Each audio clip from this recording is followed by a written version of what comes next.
Hello दोस्तों, स्वागत है आप सभी का कॉमिक वर्ल्ड 2.0 पर।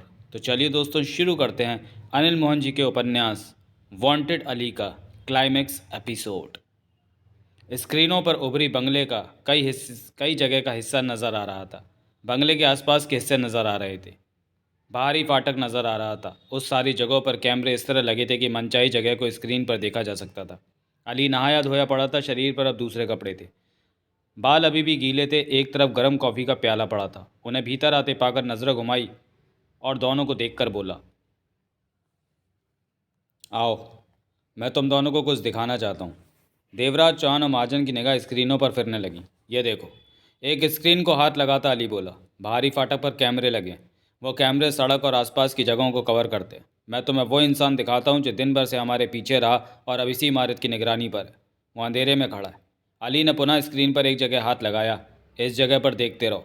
सड़क पर कोई गाड़ी निकलेगी तो उसकी हेडलाइट की रोशनी में वो खड़ा दिखेगा। यहीं पर स्क्रीन के इसी हिस्से को देखते रहो। देवराज चौहान और महाजन वहीं देखने लगे जहां अली ने कहा था। तभी स्क्रीन का वो हिस्सा एकाएक रोशनी से चमक उठा। वहां जगमोहन खड़ा दिखा। देवराज चौहान के होठ भिज गए। परंतु महाजन क्या उठा, इस हरामी ने अभी तक हमारा पीछा नहीं छोड़ा। हमें मारने ये यहाँ पहुंचा। अली ने कॉफ़ी का प्याला उठाया और कुर्सी पर बैठे बैठे घूमा। तुम लोगों को मारने के लिए, बोला अली। कॉफ़ी का घूंट भरा। हाँ, ये हमारा दुश्मन है। इसे पता चल गया होगा कि हम पाकिस्तान में हैं तो हमें मारने यहाँ आ गया। ये क्यों मारना चाहता है ये तुम लोगों को? पंगा हुआ था इसके तहत हिंदुस्तान में। तुम नहीं समझोगे। महाजन ने गहरी सांस ली। अली ने महाजन से नजर हटाकर देवराज चौहान को देखा। कॉफ़ी का घूंट भरा। देवराज चौहान की निगाह स्क्रीन पर ही थी जहाँ कभी कभार जगमोहन खड़ा रोशनी में चमक उठता था। ये खतरे वाली बात थी कि अली ने बाहर खड़े जगमोहन को देख लिया। अब मैं कुछ कहूँ दोस्तों, अली बोला। क्या? महाजन बोला। देवराज चौहान ने नज़र घुमाकर वहाँ खड़े तीनों गनमैनों को देखा। वो तीनों देवराज चौहान और महाजन के प्रति सतर्क थे। खालिद मियाँ भी पूरी तरह चाक चौबंद था। तुम कुछ करने की सोच रहे हो देवराज चौहान, अली एकाएक बोला। शायद मुझ पर काबू पाना चाहते हो, या इन गनमैनों से गन छीनकर तुम हम सबको मार देने की सोच रहे हो। देवराज चौहान ने होठ पीछे अली को देखा। स्क्रीन पर उस आदमी को देखते ही तुम बुरी नज़रों से हमें देखने लगे। तुम्हारे दिमाग में शैतानी आ गई। इसी से स्पष्ट है कि बाहर खड़ा इंसान तुम्हारा खास है। तुम बेचैन हो गए उसे देखकर। देवराज चौहान के चेहरे पर जहरीली मुस्कान उभरी। बेहतर होगा कि कुछ करने से पहले जरा इस कमरे के दरवाजे के बाहर देख लो। देवराज चौहान खड़ा अली को देखता रहा। देख लो, मेरी बात तुम्हें समझ में आ जाएगी। देवराज चौहान दरवाजे की तरफ बड़ा। दरवाज़ा खोला। बाहर दो गनमैन खड़े दिखे। देवराज चौहान ने गहरी सांस ली। दरवाज़ा खुला ही रहने दो, अली की आवाज़ कानों में पड़ी। उन्हें भी भीतर रहने दो, भीतर देखते रहने दो कि भीतर क्या हो रहा है। हो सकता है तुम कुछ करो और उन्हें भी कुछ करने की ज़रूरत पड़ जाए। देवराज चौहान दरवाज़ा खुला छोड़कर ही वापस कमरे में पहुंच गया। मैंने सब इंतज़ाम कर रखे हैं तुम दोनों के लिए। तुम दोनों खतरनाक हो, फिर भी मेरा हौसला देखो कि इस वक्त मैंने तुम दोनों के हाथों को खुला हुआ रखा है, कहकर अली ने कॉफ़ी का घूंट बढ़ा। तुम शैतान हो, देवराज चौहान बोला। यह मानने में मुझे कोई एतराज़ नहीं। मैं जानता हूँ कि जो मुझे पहचान जाता है वो मुझे शैतान ही कहता है, अली हौले से हंसा। वैसे तो मेरे दुश्मनों का यहाँ से मौत का सफ़र शुरू होता है, लेकिन मैं तुम दोनों को एक चांस दूंगा। कैसा चांस? 12 घंटे दूंगा तुम दोनों को कि अगर यहाँ से बाहर जाने का रास्ता तलाश करके बाहर निकल सको तो। एक रास्ता तो इसी कमरे में है। इस कमरे से बाहर भी 3 रास्ते हैं। अगर हम बाहर निकल भी गए तुम तब भी जिंदा नहीं छोड़ने वाले हमें, महाजन बोला। यह बात की बात है। पहले 12 घंटों का फ़ायदा उठाकर दिखाना। देवराज चौहान की निगाह पुनः उस स्क्रीन पर जा टिकी थी जहाँ रोशनी पड़ने पर जगमोहन दिख जाता था। तुम कुछ कहने जा रहे थे उसके बारे में जो स्क्रीन पर बाहर खड़ा दिख रहा है, महाजन ने कहा। हाँ, अली सिर हिलाकर बोला। मैं कह रहा था कि जब हम यहाँ पहुँचे तो उसके कुछ ही मिनटों के बाद मैंने इस बाहर का नज़ारा देखा था। तो इस आदमी को मोना चौधरी के साथ इमारत को देखते देखा था मैंने। महाजन के चेहरे पर उखड़े से भाव आ ठहरे। सीधी सी बात है कि मोना चौधरी और ये मुजफ्फराबाद से मेरा पीछा करके यहाँ पहुँचे, जबकि मेरा गनमैन यही कहता रहा कि उसे एक आदमी ही कार में नज़र आ रहा है। वो भी ठीक कह रहा था। मोना चौधरी सावधानी के नाते कार के पीछे वाली सीट पर छिपी रही होगी। अब तो तुम्हारा विचार बदल गया होगा महाजन कि वो तुम लोगों का दुश्मन है। ठीक है, वो हमारा ही साथी है, महाजन ने कहा। गुड, सच मान लेना बहुत अच्छा है। क्या ये वही है जो कैंप में था और जिसके साथ मिलकर तुमने रात कैंप में हमला किया और मेरा भाई फितरत अली मारा गया? तुम इसी के बारे में कह रहे थे, अली ने पूछा। महाजन ने होठ भींच लिए। तभी देवराज चौहान कह उठा, ये वही था अली। अली के दांत भिज गए। नाम क्या है इसका? जगमोहन। तुम्हारा साथी है ये? हाँ, मेरा खास है। दांत भींचे अली ने कुर्सी घुमाई और स्क्रीनों की तरफ रुक करके बैठ गया। उसके चेहरे पर जहान भर की कठोरता नाच रही थी। आंखों में अंगारे सुलग उठे थे। इसका मतलब देवराज चौहान, तुमने फितरत को नहीं मारा? देवराज चौहान खामोश रहा। परंतु इससे तुम्हारा कसूर कम नहीं हो जाता। तुमने मेरी कैद से मोना चौधरी और महाजन को छुड़ाया। तुमने दिल्ली भेजे मेरे लड़कों के परिवार वालों को बंधक बनाकर मेरे लड़कों की प्लानिंग खराब की। तुमने कैंप में तबाही फैला दी। यानी कि तुम्हारा अपराध कम नहीं है, तुम्हारा मर जाना ही बेहतर है। अब तुम लोगों को पछतावा हो रहा होगा कि क्यों हिंदुस्तान से पाकिस्तान में कदम रखा।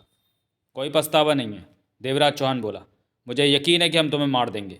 खूब, अली स्क्रीन पर नज़रें टिकाए कह उठा। तो अभी भी आशा है कि मुझे मार दोगे? तुम्हें ख़त्म करना बहुत ज़रूरी है, देवराज चौहान कठोर स्वर में बोला। तुम बार बार हिंदुस्तान में आतंकवादी तैयार करके भेजते हो। आतंक फैलाने के लिए हिंदुस्तान में तुम्हारे भेजे आतंकवादी मासूम लोगों में मौत बांटते हैं। पहले तुमने मुंबई में आतंकवादी भेजे, फिर तुमने दिल्ली भेजे, अब फिर कुछ ऐसे ही करोगे। और देवराज चौहान, अली कुर्सी पर पुनः उल्टा घूम गया। तुम हिंदुस्तान के नामी डकैती मास्टर हो, शानदार ढंग से डकैतियाँ डालते हो। वो तुम्हारा धंधा है और ये मेरा धंधा है। मैं तुम्हारी तरह बेगुनाहों की जान नहीं लेता, सिर्फ दौलत लूटता हूँ, देवराज चौहान ने सख्त स्वर में कहा। बेशक जान लो, तुम्हें रोका किसने? अली हंसा। मैं तुम्हारी तरह बदतर इंसान नहीं हूँ। अपना अपना धंधा है, मेरा यही धंधा है। ज़्यादा से ज़्यादा आतंक फैलाओ हिंदुस्तान में, ऐसा होगा तो पाकिस्तान खुश होगा। अमेरिका से पाकिस्तान को जो दौलत मिलती है उसका कुछ हिस्सा हमारे संगठन को भी मिलता है। पाकिस्तान सरकार हमारे संगठन पर मेहरबान रहती है, वो मेहरबान ही रहे। इसके लिए हमें आतंक फैलाना पड़ता है, खुद को काबिल जो दिखाना है। वैसे तुम्हें इस मामले में आना ही नहीं चाहिए था डकैती मास्टर। जो जगमोहन बाहर खड़ा है, तुम्हारे भेजे आतंकवादियों ने इसे भी बंधक बना लिया था। इसी वास्ते मुझे इस मामले में दखल देना पड़ा। मैंने बढ़िया काम किया। तुम्हारे भेजे आतंकवादियों को मैंने सिर से पांव तक हिला दिया। हम बेकार की बातों में उलझ रहे हैं। अली वापस घूमा और स्क्रीन पर नज़रें टिका दी। बाहर जगमोहन ही है, परंतु मोना चौधरी कहीं भी नज़र नहीं आ रही। क्यों खालिद, मोना चौधरी कहाँ गई होगी? जनाब, खालिद मियाँ फ़ौरन क्या उठा। मेरे ख्याल में वो कुछ इंतज़ाम करने गई होगी, हथियारों का। हथियारों का? अली ने होंठ सिकोड़े। देवराज चौहान और महाजन हमारे पास यहाँ है तो वो इन्हें ज़रूर छुड़ाना चाहेंगे। मैं भी यही सोच रहा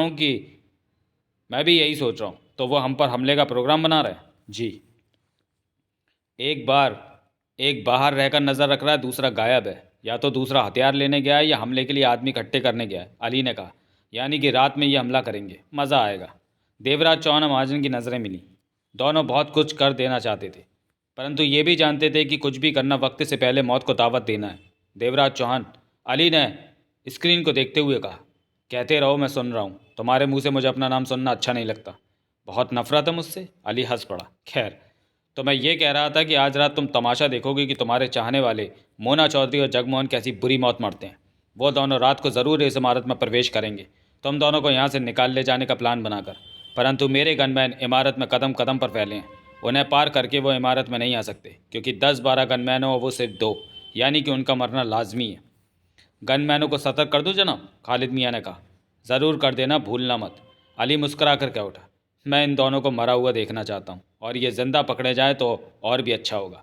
यहाँ पर इन्हें तड़पा कर मारा जाएगा, ये मेरे खास दुश्मन है। तो देवराज चौहान, महाजन, तुम भी दोनों देखना यहीं से कि कैसे मोना चौधरी और महाजन का अंत होता है। उन्हें मार पाना आसान नहीं अली, देवराज चौहान दरिंदगी से कह उठा। देखना। अली ने सिर घुमाकर देवराज चौहान को देखा। वो कितनी आसानी से मारे या पकड़े जाएंगे? मान लिया जाए कि उन्होंने सारे गनमैनों को मार दिया, जो कि नहीं हो सकता, तो तब वो भीतर प्रवेश कर आते हैं, परंतु ये यहाँ तक नहीं आ सकते। ऊपर ही घूमते रहेंगे और जब मैं चाहूँगा उन्हें उसी पल शूट कर दिया जाएगा। इस इमारत में ऐसी ऐसी जगह हैं कि तुम सोच भी नहीं सकते। देवराज चौहान के दांत भिज गए। गुस्सा आ रहा है? अली मुस्कुराया। तुम कहीं तो मात खाओगे अली, देवराज चौहान ने कहा। मुझे नहीं लगता कि ऐसा होगा। ये जगह किले बंद की तरह सुरक्षित है। खुद को ही देख लो कि हाथ पांव खुले हैं तुम्हारे, परंतु तुम मेरे खिलाफ कुछ भी नहीं कर सकते। कितने मजबूर हो तुम। देवराज चौहान की एक बात तो मुझे ठीक लगी कि तुमसे कहीं तो चूक होगी, महाजन बोला। वह मैं तुम लोगों का जो ऐसा कह रहे हो, क्योंकि तुम दोनों खुद को फंसा महसूस कर रहे हो और यहाँ से बचकर निकल जाने का सपना देख रहे हो। खुशनसीब हो तुम कि मैं तुम्हें मोना चौधरी और जगमोहन की मौत का मंजर दिखाऊंगा कि वो किस तरह मरते हैं। उसके बाद तुम दोनों को 12 घंटे का वक्त दूंगा कि अगर यहाँ से बाहर निकलने का रास्ता तलाश करो तो तुम दोनों को आज़ाद कर दूंगा। बिल्कुल झूठ कह रहे हो, तुम हमें आज़ाद करने वाले नहीं, देवराज चौहान ने कहा। यह बात की बात है, पहले बाहर निकल कर तो दिखाओ। अली हंस पड़ा। देवराज चौहान, तुमने ये तो कभी सोचा नहीं होगा कि इस तरह फंस जाओगे, या फिर सोचा था ऐसा? नहीं सोचा। यही सोचा होगा कि अली को आसानी से मार दोगे और हिंदुस्तान लौट जाओगे। तुम क्या, तुम्हारी जगह कोई भी होता वो ऐसा ही सोचता, क्योंकि तब इंसान एक ही तरफ सोचता है। बहुत खुश हो रहे हो तुम, महाजन बोला। मुझे खुश होना भी चाहिए, क्योंकि मेरे दुश्मन मेरी मुट्ठी में हैं। अली की निगाह उस स्क्रीन पर जा टिकी जिस जगह जगमोहन नजर आ रहा था। तब दो काम एक साथ हुए। सड़क पर से कोई वाहन निकला तो उसकी रोशनी में जगमोहन स्क्रीन पर दिखा। साथ ही उस वक्त वो अपनी जगह से हट रहा था। देवराज चौहान और महाजन की निगाह भी स्क्रीन पर ही थी। लो, शायद मोना चौधरी आ गई। जगमोहन उधर ही गया है। अली ने कहा, खालिद। जनाब। सब गनमैनों को सतर्क कर दो कि आज रात इस ठिकाने पर दुश्मन अपने साथियों को छुड़ाने के लिए हमला करेंगे। उन्हें मार दिया जाए और अगर जिंदा पकड़ में आ जाए तो इससे बढ़िया कोई दूसरी बात नहीं हो सकती। ठीक है जनाब, मैं अभी बाहर होकर आता हूँ। कहने के साथ ही खालिद मियाँ कमरे से बाहर निकल गया। अली ने पुनः जगमोहन वाली स्क्रीन को देखा। वाहन की रोशनी इस जगह पर पड़ी जहाँ जगमोहन खड़ा दिख रहा था, परंतु अब वो वहाँ नहीं था।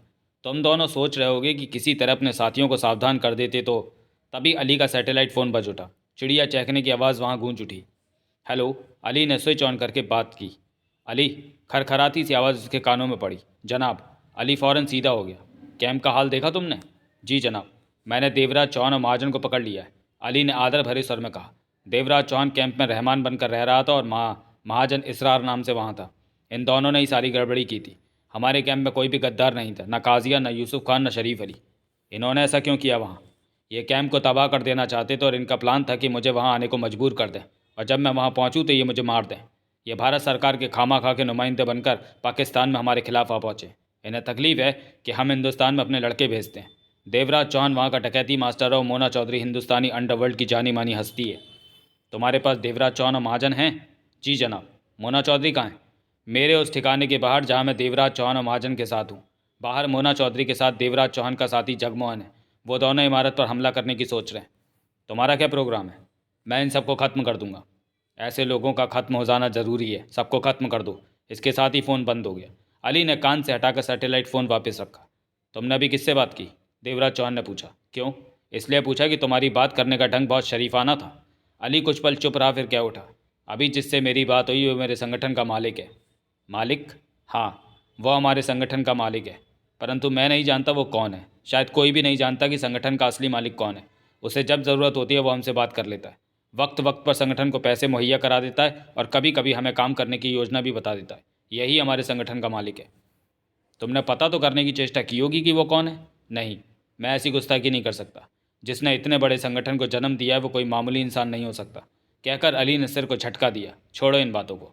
तुम दोनों को सिर्फ अपनी मौत का इंतज़ार कर होना चाहिए।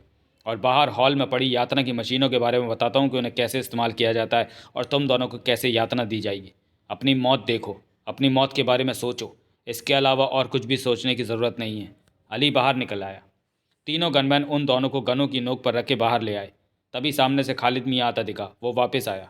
बाहर वालों को समझा आया हूँ जनाब। बेहतर। अब तुम कमरे में बैठो और स्क्रीनों पर नज़र रखो, खास तौर से वो स्क्रीन जहाँ जगमोहन नज़र आ रहा था। मैं चाहता हूँ कि हमें पहले से ही पता चल जाए कि वो कब यहाँ हमला करने वाले हैं। जगमोहन ने कुछ दूरी पर वो कार रुकती देखी तो समझ गया कि मोना चौधरी लौट आई है। उसने अपनी जगह छोड़ी और कार की तरफ बढ़ गया। मोना चौधरी कार में ही बैठी रही। जगमोहन ने पास पहुंचकर दरवाज़ा खोला और बगल वाली सीट पर बैठ गया। नई खबर? मोना चौधरी ने पूछा। सब पहले की तरह, कोई भीतर नहीं गया, कोई बाहर नहीं आया। जगमोहन ने कहा। मैं ज़्यादा देर नहीं करना चाहता। अली भीतर देवराज चौहान और महाजन के साथ जाने क्या सलूक कर रहा होगा। हमें किसी भी हालत में जल्दबाजी नहीं करनी चाहिए। सोच समझकर कदम उठाना है। वो दोनों तो फंसे पड़े हैं, कहीं ऐसा ना हो कि हम भी फंस जाएं या मारे जाएं। मोना चौधरी का सर गंभीर था। लेकिन हम किस चीज़ का इंतज़ार कर रहे हैं? जो हम तैयारी कर रहे हैं कि भीतर जाकर महाजन और देवराज चौहान को ले आएं और हो सके तो अली को भी ख़त्म कर दें। ठीक है, तुम क्या करके आई हो? हथियार लाई हो?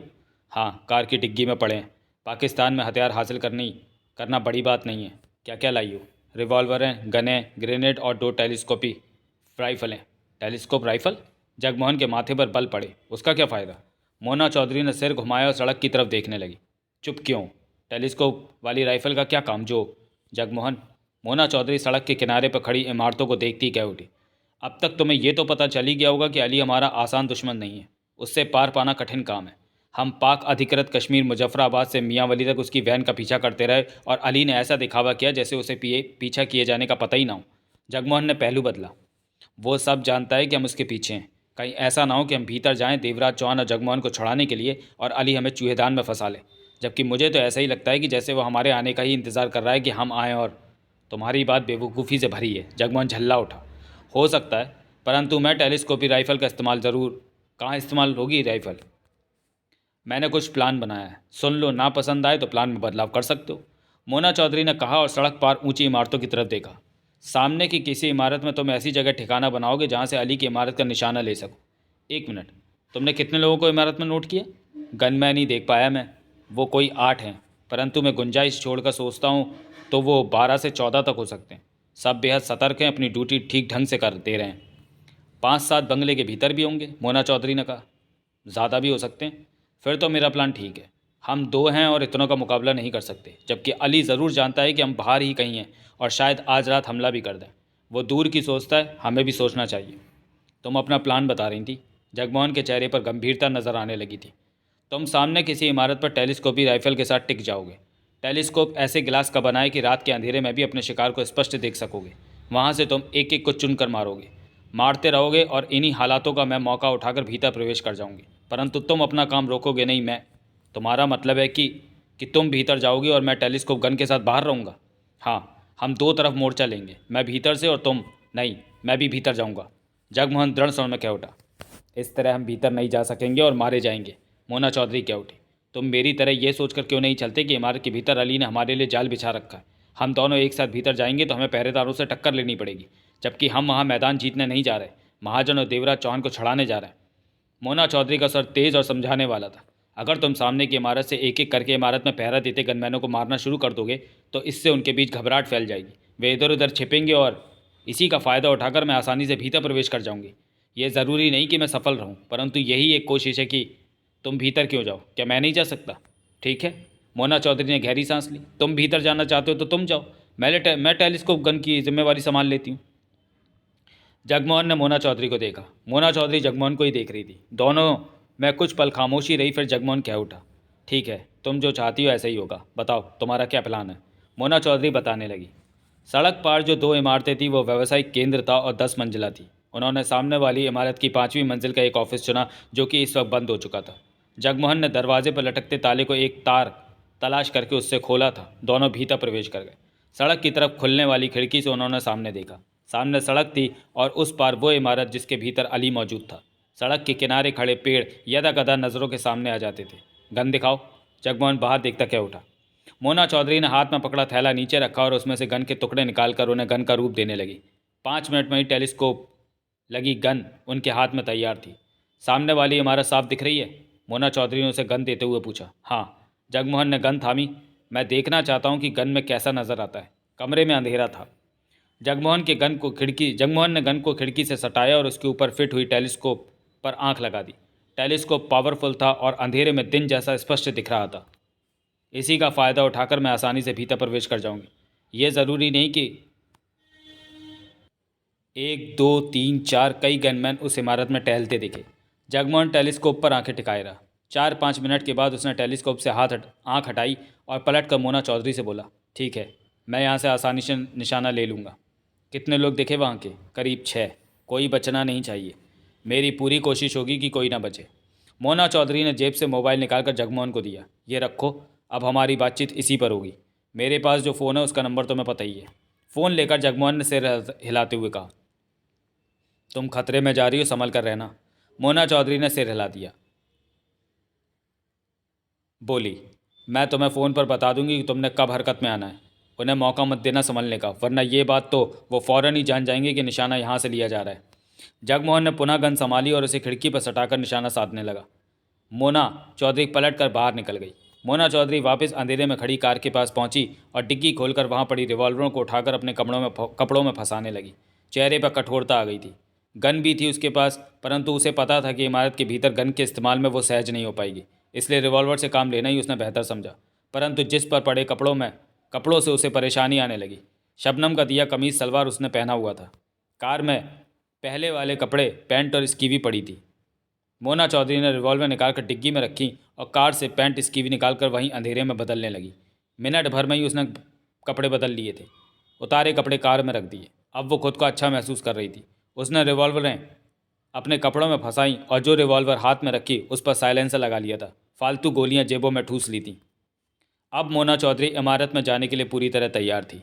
मोना चौधरी ने डिग्गी बंद की और इमारत की तरफ बढ़ गई। रिवॉल्वर हाथ में पकड़ी हुई थी। यहाँ अंधेरा था। लोग भी इधर उधर ना के बराबर थे। सामने सड़क पर से लाइटें मारते हुए वाहन निकल रहे थे। उस इमारत की 4 दीवारी 12 फुट ऊंची थी। मोना चौधरी ने दीवार के पास पहुंचकर रिवॉल्वरों को दांतों में दबाई और उछली। दोनों हाथों से दीवार की मुठभेड़ थामी और जोर लगाकर ऊपर उठती चली गई। चेहरा दीवार तक पहुंचा तो सावधानी से भीतर जागा। भीतर मध्यम सी रोशनी में एक गनमैन पर नजर पड़ी। वो टहलता हुआ एक तरफ जा रहा था। मोना चौधरी दीवार पर चढ़ गई। वो 13 इंच चौड़ी दीवार थी जिस पर आसानी से पेट के बल लेट गई। नजरें भीतर ही घूम रही थीं। उसे एक और गनमैन दिखा जो इस तरफ ही आ रहा था। मोना चौधरी ने सावधानी से दांतों में दबी रिवॉल्वर हाथों में ले ली। वो दीवार पर इस तरह लेटी थी कि अंधेरे में वो दीवार का ही हिस्सा लग रही थी। पास आने वाला गनमैन टहलता हुआ जब दूर जाने लगा तो मोना चौधरी ने आहिस्ता से दीवार पर लेटे ही लेटे जेब से मोबाइल निकाला और मोबाइल को इस तरह ओट में रखा कि नंबर मिलाने पर जो रोशनी हो उसे कोई देख ना सके। नंबर लग गया। अगले ही पल जगमोहन की आवाज़ कानों में पड़ी, कहो, शुरू हो जाओ। मोना चौधरी दबे स्वर में कह उठी, इस वक्त कई गनमैन मेरे निशाने पर हैं, सबको उड़ा दो, परंतु मुझे मत शूट कर देना, मैंने पैंट कमीज़ पहनी हुई है, मोना चौधरी ने कहा और फ़ोन बंद करके जेब में रख लिया। रिवॉल्वर दाएं हाथ में दबी थी और खूंखार भरी निगाह वहाँ फिरते गनमैनों पर थी। उसे इंतज़ार था जगमोहन के शुरू हो जाने का। मोना चौधरी को ज़्यादा देर इंतज़ार नहीं करना पड़ा। गेट की तरफ से कुछ आवाज़ सी उभरी जैसे कोई उछल कर गिरा हो। क्या हुआ, कौन है? आवाज़ें उभरी और तेज़ तेज़ कदमों की आवाज़ें सुनाई दी। यानी कि जो गिरा था सब उसी की तरफ बढ़ रहे थे। अभी उन्हें नहीं पता था कि क्या हुआ है। तभी पुनः तेज़ आवाज़ उभरी। शायद कोई दूसरा गिरा था गेट की तरफ। ये मौका अच्छा था। मोना चौधरी फुर्ती से भीतर की तरफ कूदी और वहीं अंधेरे में दुबक गई। रिवॉल्वर हाथ में थामे खूंखारता भरी निगाह वहाँ फैले अंधेरे को बेध रही थी। सब ठीक था, किसी की निगाह उस पर नहीं थी। ये तो मर गया। एक मध्यम सी आवाज़ मोना चौधरी के कानों में पड़ी। कहीं से गोली आई। फिर यह आवाज़ मोना चौधरी के कानों में नहीं पड़ी। मोना चौधरी समझ गई कि वो भी गया। जगमोहन अपना काम बढ़िया ढंग से कर रहा था। तभी मोना चौधरी ने 15 कदमों की दूरी पर खड़े गनमैन का निशाना लिया, ट्रिगर दबा दिया। बेआवाज़ गोली निकली और उसके चेहरे पर कहीं जा लगी। वो चीख भी नहीं सका था और नीचे जा गिरा था, फिर हिला नहीं। गोली चलाने के साथ ही मोना चौधरी ने फुर्ती से अपनी जगह छोड़ी और आगे बढ़ गई। तभी ठटकी, सामने से एक गनमैन और आता दिखा। वो गनमैन गेट की तरफ ही जा रहा था। मोना चौधरी ने उसका निशाना भी ले लिया। पहली गोली चूक गई परंतु दूसरी उसके सिर में जा लगी थी। इसके साथ ही मोना चौधरी झुके झुके गेट की तरफ जा रही थी जहां गनमैन इकट्ठे होते जा रहे थे। ये तो मर गया। एक आवाज़ कानों में पड़ी। ये भी दूसरी आवाज़ सुनाई दी। कोई हम पर गोलियां चला रहा है। किधर से? आसपास देखो, गोलियां चलाने वाला पास ही कहीं है। एक तेज़ आवाज़ वहां गूंजी। जनाब ने पहले ही कह दिया था कि आज हमला होगा मैं। तभी मोना चौधरी ने रिवॉल्वर वाला हाथ सीधा किया और ट्रिगर दबा दिया। गोली एक के सिर में लगी। मोना चौधरी ने उसी पल दूसरी बार ट्रिगर दबाया। बेआवाज़ सी गोली दूसरे के सिर में जा लगी। उधर है कोई? एक घबराहट भरी आवाज़ सुनाई दी। उसी वक्त जगमोहन के द्वारा चलाई गोली बोलने वाले की छाती में आ लगी। वो उछलकर नीचे जा गिरा। तब तक मोना चौधरी अपनी जगह छोड़कर अंधेरे में दुबक गई थी। वो जैसा चाहती थी वैसा ही हो रहा था। गनमैनों में हड़बड़ी फैल गई थी। आक्रमण की अपेक्षा वो बचाव के लिए सोचने लगे थे। 4 का तो उसने निशाना ले लिया था, 4-5 को जगमोहन भी उड़ा चुका होगा। सब बढ़िया चल रहा था। बचे हुए गनमैन यकीनन अब घबरा चुके थे। तभी मोना चौधरी ने एक और को झटका खाकर गिरते देखा। इमारत के बेसमेंट के उस कमरे में खालिद मियाँ कुर्सी पर बैठा सब स्क्रीनों पर निगाह दौड़ा रहा था। 8 की 8 स्क्रीनें रोशन थीं। उसके हाथ बार बार बटनों पर फिर रहे थे। बटन दबाता तो स्क्रीनों का दृश्य बदलने लगता था। स्क्रीनों पर कभी किधर का दृश्य दिखता तो कभी किधर का। खालिद मियाँ की नज़रें तेज़ी से स्क्रीन पर दौड़ रही थीं। करीब 1.5 घंटा हो गया था उसे इस तरह बैठे। इमारत के फाटक के बाहर का नज़ारा भी वो देख रहा था, परंतु जगमोहन या मोना चौधरी उसे नहीं दिखे थे। ऐसे ही सब चल रहा था कि एकाएक खालिद मियाँ की निगाह स्क्रीन पर नजर आती इमारत की 12 फुट ऊंची दीवार की मुडेर पर जा टिकी। वहाँ उसे कुछ हिलता दिखा था, परंतु अब सब ठीक लग रहा था। खालिद मियाँ कुछ पलों तक दीवार के उसी ऊपरी हिस्से को देखता रहा। फिर होंठ सिकोड़कर उसने एक बटन दबाकर दीवार का वो हिस्सा जूम किया तो स्क्रीन का दीवार का वही हिस्सा बड़ा होकर दिखने लगा। तभी उसे वहाँ जैसे रोशनी की चमक मिली। ये वो वक्त था जब मोना चौधरी ने जगमोहन को फ़ोन किया था। वो रोशनी मोबाइल की थी। खालिद मियाँ रोशनी की चमक पाते ही सतर्क हो उठा। खालिद मियाँ समझ गया कि मोना चौधरी या जगमोहन हरकत में आ गए हैं। काजी, खालिद मियाँ ने ऊंचे स्वर में पुकारा। उसी पल दरवाज़ा खुला और एक आदमी भीतर झांका। जनाब से कहो कि मैं बुला रहा हूँ, दुश्मन हरकत में आया है। दरवाजे से वो चेहरा गायब हो गया। फिर 1 मिनट में अली ने भीतर प्रवेश किया। क्या हुआ? कोई भीतर आने की कोशिश में दीवार पर चढ़ा वहाँ लेटा हुआ, ये देखिए। खालिद मियाँ ने एक स्क्रीन को उंगली लगाई। खूब। अली पास आकर उस स्क्रीन को देखता क्या उठा तो खेल शुरू हो गया। तभी गनमैन देवराज चौहान और महाजन को घेरे भीतर आ गए। ये देखो, अली हंसकर देवराज चौहान और महाजन से क्या उठा, तुम लोगों के यार दोस्त भीतर आने की कोशिश कर रहे हैं। खालिद, इन्हें दिखाओ कि वो कहाँ हैं। खालिद मियाँ ने पुनः स्क्रीन पर उंगली लगाई। मैंने ठीक कहा था कि मोना चौधरी और जगमोहन तुम दोनों को यहाँ से ले जाने के लिए कुछ करेंगे। अली बहुत खुश नज़र आ रहा था। देख लो, तुम लोगों के सामने ही सब तमाशा होगा। मेरे ख्याल में तो हमारे गनमैन दोनों को मार देंगे। अगर पकड़े जा सके तो पकड़े जाएंगे। हम यहाँ से मज़े से सब तमाशा देखेंगे। अली खाली पड़ी कुर्सी पर बैठ गया। देवराज चौहान और महाजन के चेहरे सख्त हो गए थे। इन्हें नीचे बैठा दो। गनमैनों ने देवराज चौहान और महाजन को नीचे बैठा दिया। दोनों की निगाह स्क्रीनों पर ही थी। एक स्क्रीन पर दीवार पर किसी के लेटे होने का एहसास स्पष्ट हो रहा था। तुम्हारे कितने गनमैन हैं वहाँ? देवराज चौहान ने पूछा। 12, खालिद मियाँ ने कहा। तभी उन सब ने दीवार पर लेटे इंसान को फुर्ती से नीचे कूदते और अंधेरे में सिमटते देखा। आह! अली के होंठों से निकला, ये मोना चौधरी है। तुम्हारे आदमी कम पड़ सकते हैं अली, देवराज चौहान ने कहा। वो सिर्फ 2 ही लगते हैं, मोना चौधरी और जगमोहन। कम नहीं होंगे, अली कह उठा। तभी एक स्क्रीन पर कुछ होता दिखा। ये क्या हुआ? अली ने फ़ौरन एक बटन दबाया तो एक स्क्रीन पर दृश्य स्पष्ट होता। वहाँ एक गनमैन गिरा हुआ था। दूसरा गनमैन उसके पास आ पहुंचा। अली की आंखें सिकुड़ चुकी थी। तभी पास पहुंचे गनमैन को भी उसने गिरते देखा। अली के दांत भिज गए। क्या उठा? हमारे आदमियों को शूट किया जा रहा है। कैसे? खालिद मियाँ क्या उठा। ये काम मोना चौधरी ने तो नहीं किया? जगमोहन कर रहा होगा, वो प्लानिंग से चल रहे हैं, अली ने कठोर स्वर में कहा। तभी खालिद मियाँ ने मोना चौधरी को हरकत में आते देखा। अंधेरे की वजह से स्क्रीन पर वो कम नज़र आ रही थी, परंतु उसकी हरकत को स्पष्ट देखा जा सकता था। मोना चौधरी ने भी एक को मारा है, खालिद मियाँ ने कहा। अली के दांत भिज गए। नज़रें स्क्रीन पर रही। ये दोनों बचेंगे नहीं, हमारे आदमी इन्हें अभी मार देंगे जनाब, खालिद मियाँ बोला। जगमोहन कहाँ है? अली स्क्रीनों के दृश्य बदलता क्या उठा। उसी पल खालिद मियाँ क्या उठा। जनाब, मोना चौधरी ने अभी अभी एक और को मारा है। ये दोनों जल्दी मारे जाएंगे, अली ने स्क्रीनों पर नजरें दौड़ाते कहा। खालिद, जगमोहन सड़क पार सामने वाली इमारत की किसी मंजिल पर से टेलीस्कोप लगी गन से निशाना ले रहा है। वो बाहर कहीं भी हो सकता है जनाब। वो बाहर ही है, सड़क पर सामने वाली इमारत में। तभी तो सफाई से वो गनमैनों का निशाना। अली ने एक और गनमैन को गिरते देखा। ये बेवकूफ़ एक ही जगह इकट्ठे क्यों हैं? अली झल्ला कर बोला। इन्हें समझ नहीं आ रहा कि गोलियां किधर से आ रही हैं। किसी को भेजे जनाब इन्हें सावधान करने। कोई ज़रूरत नहीं, ये बात गनमैन अभी समझ जाएंगे, अली ने गंभीर स्वर में कहा। देवराज चौहान ने वहाँ खड़े गनमैनों को देखा। दरवाजे पर खड़े गनमैनों को देखा तो वहाँ खड़ा एक गनमैन खतरनाक स्वर में क्या उठा। मेरी नज़र तुझ पर ही है, तू कुछ करके तो देख। देवराज चौहान ने नज़र घुमा ली। तड़प तो बहुत हो रही होगी देवराज चौहान, अली जहरीले स्वर में क्या उठा। जानता है अली कि मैं क्या सोच रहा हूँ? महाजन बोला। बोल बोल, अली ने महाजन को देखा। बाहर मौजूद तेरे गनमैन मरते जा रहे हैं, कहीं वो सब खत्म ना हो जाए, महाजन ने कहा। कोई फ़र्क नहीं पड़ता, अली ने शांत स्वर में कहा। इतना तो तय है कि जो एक बार भीतर आ गया वो बाहर नहीं जा सकेगा। मोना चौधरी भीतर आ गई है, यह फंस गई। जगमोहन सामने वाली इमारत में कहीं है।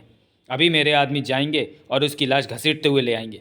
ऐसे हमले मेरे लिए मामूली बातें हैं जनाब, खालिद मियाँ व्याकुल स्वर में क्या उठा। हमारे 8-9 आदमी मर गए हैं। देखते रहो आगे क्या होता है। बाकी के लोगों ने पोजीशन ले ली है?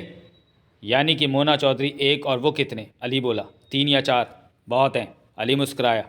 मोना चौधरी तो गई अब। फिर गर्दन घुमाकर देवराज चौहान को देखा। तुम्हें कैसा लग रहा है? मज़ा तो आ रहा है ना?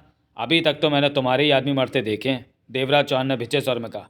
अब मोना चौधरी को मरते देखना, अली कड़वे स्वर में क्या उठा। मोना चौधरी एक दीवार के साथ सटी खड़ी थी, भिचे होंठ, हाथों में दबी साइलेंसर लगी रिवॉल्वर, घूमती खतरनाक पैनी निगाह, हर तरफ सन्नाटा पसरा हुआ था। मोना चौधरी को 10 कदमों की दूरी पर 5-6 गुड़मुड़ सी लाशें पड़ी दिख रही थीं। मध्यम सी रोशनी वहाँ फैली थी। खुद मोना चौधरी अंधेरे में थी। उसे इस बात का डर भी लग रहा था कि कहीं अंधेरे की गलफत की वजह से जगमोहन उसका निशाना न ले ले। मोना चौधरी को इस बात का एहसास था कि 8 से 10 लोग मारे जा चुके हैं। उसका ख्याल था कि 4 या 5 लोग ही बाकी बचे होंगे। ये जुदा बात थी कि भीतर से और लोग आ जाएं, परंतु अभी तक सारा काम खामोशी से हुआ था। फायर की कोई आवाज़ नहीं उभरी थी, सारा काम खामोशी से हुआ था। शेष जो भी गनमैन बचे थे वो पोजीशन ले चुके थे। अब हालात खतरनाक हो गए थे क्योंकि गनमैन पूरी तरह खतरे को भांप कर छिप चुके थे। तभी मोना चौधरी के कानों में मध्यम सी आहट पड़ी। वो सतर्क हो गई। आहट पास से ही आई थी। जिस दीवार की ओट में वो थी ठीक उसके पीछे से आहट उभरी थी। मोना चौधरी सावधानी से बेआवाज़ आगे बढ़ी और दीवार के कोने पर जा पहुंची। वहीं रुककर आहट सुनने का प्रयत्न करने लगी। पल बीता, 10 पल बीते, 20 पल बीते। तभी दीवार के उस तरफ से किसी ने झांका। उसका सिर सामने आया। कुछ नीचे से गन थोड़ी दिखी। मोना चौधरी ने रिवॉल्वर वाला हाथ आगे किया और ट्रिगर दबा दिया। पिट! मध्यम सी आवाज़ के साथ उस व्यक्ति की चीख गूंजी और वो खुले में जा गिरा। मोना चौधरी ने बिना पल गंवाए एक के बाद एक 2 बार ट्रिगर दबाया और वो शांत पड़ गया। इसी के साथ ही मोना चौधरी ने अपनी जगह छोड़ दी थी। अगर मोना चौधरी ने जगह ना छोड़ी होती तो कई गोलियां उसके शरीर में धंस जानी थी, क्योंकि जहां वो खड़ी थी वहां तड़ तड़ की आवाज़ों के साथ कई गोलियां दीवार में आ धंसी थीं। लेकिन इसका फ़ायदा मोना चौधरी ने तुरंत उठाया। जहाँ से गन से गोलियां चलाई गई थी, मोना चौधरी ने उधर रिवॉल्वर करके एक के बाद एक कई फायर दाग दिए। इसके साथ ही मोना चौधरी ने अपनी जगह पुनः छोड़ दी और उधर देखा जिधर गोलियां चलाई थीं। चंद पल बीते के अंधेरे में कोई नीचे जा गिरा, फिर वो नहीं हिला। मोना चौधरी समझ गई कि उसका निशाना सही लगा है। अब ज़्यादा शिकार नहीं बचे थे, शायद 2 या 3 और होंगे, मोना चौधरी ने सोचा। तभी चंद कदमों की दूरी पर खड़का सा हुआ और किसी के नीचे गिरने की आवाज़ सुनी। मोना चौधरी समझ गई कि यह निशाना जगमोहन ने लिया होगा। खामोशी पाकर कोई गनमैन अपनी जगह से बाहर निकला अपनी जगह बदलने के लिए, परंतु जगमोहन ने उसे नहीं छोड़ा। मोना चौधरी को अब खतरा बढ़ा हुआ महसूस होने लगा, क्योंकि गन की तड़तड़ वहां गूंज चुकी थी और इमारत में मौजूद अली और उसके आदमियों ने फायरिंग की आवाज़ ज़रूर सुनी होगी। मोना चौधरी की निगाह हर तरफ घूम रही थी। जगमोहन उस ऑफिस के अंधेरे से भरे कमरे में खुली खिड़की पर टेलीस्कोप पर आंख लगाए अपने काम को फुर्ती से अंजाम दे रहा था। वो इस बारे में सतर्क था कि उसकी गोली अंधेरे में मोना चौधरी को ना लगे। जो भी उसकी गन के निशाने पर आया वो मारा गया था। उसके ख्याल से उसने काफ़ी लोगों को मार दिया था। अब जो 1 या 2 बचे थे वो पोजीशन ले चुके थे, छिप चुके थे। कुछ पहले उसने तड़ की आवाज़ें सुनी थी।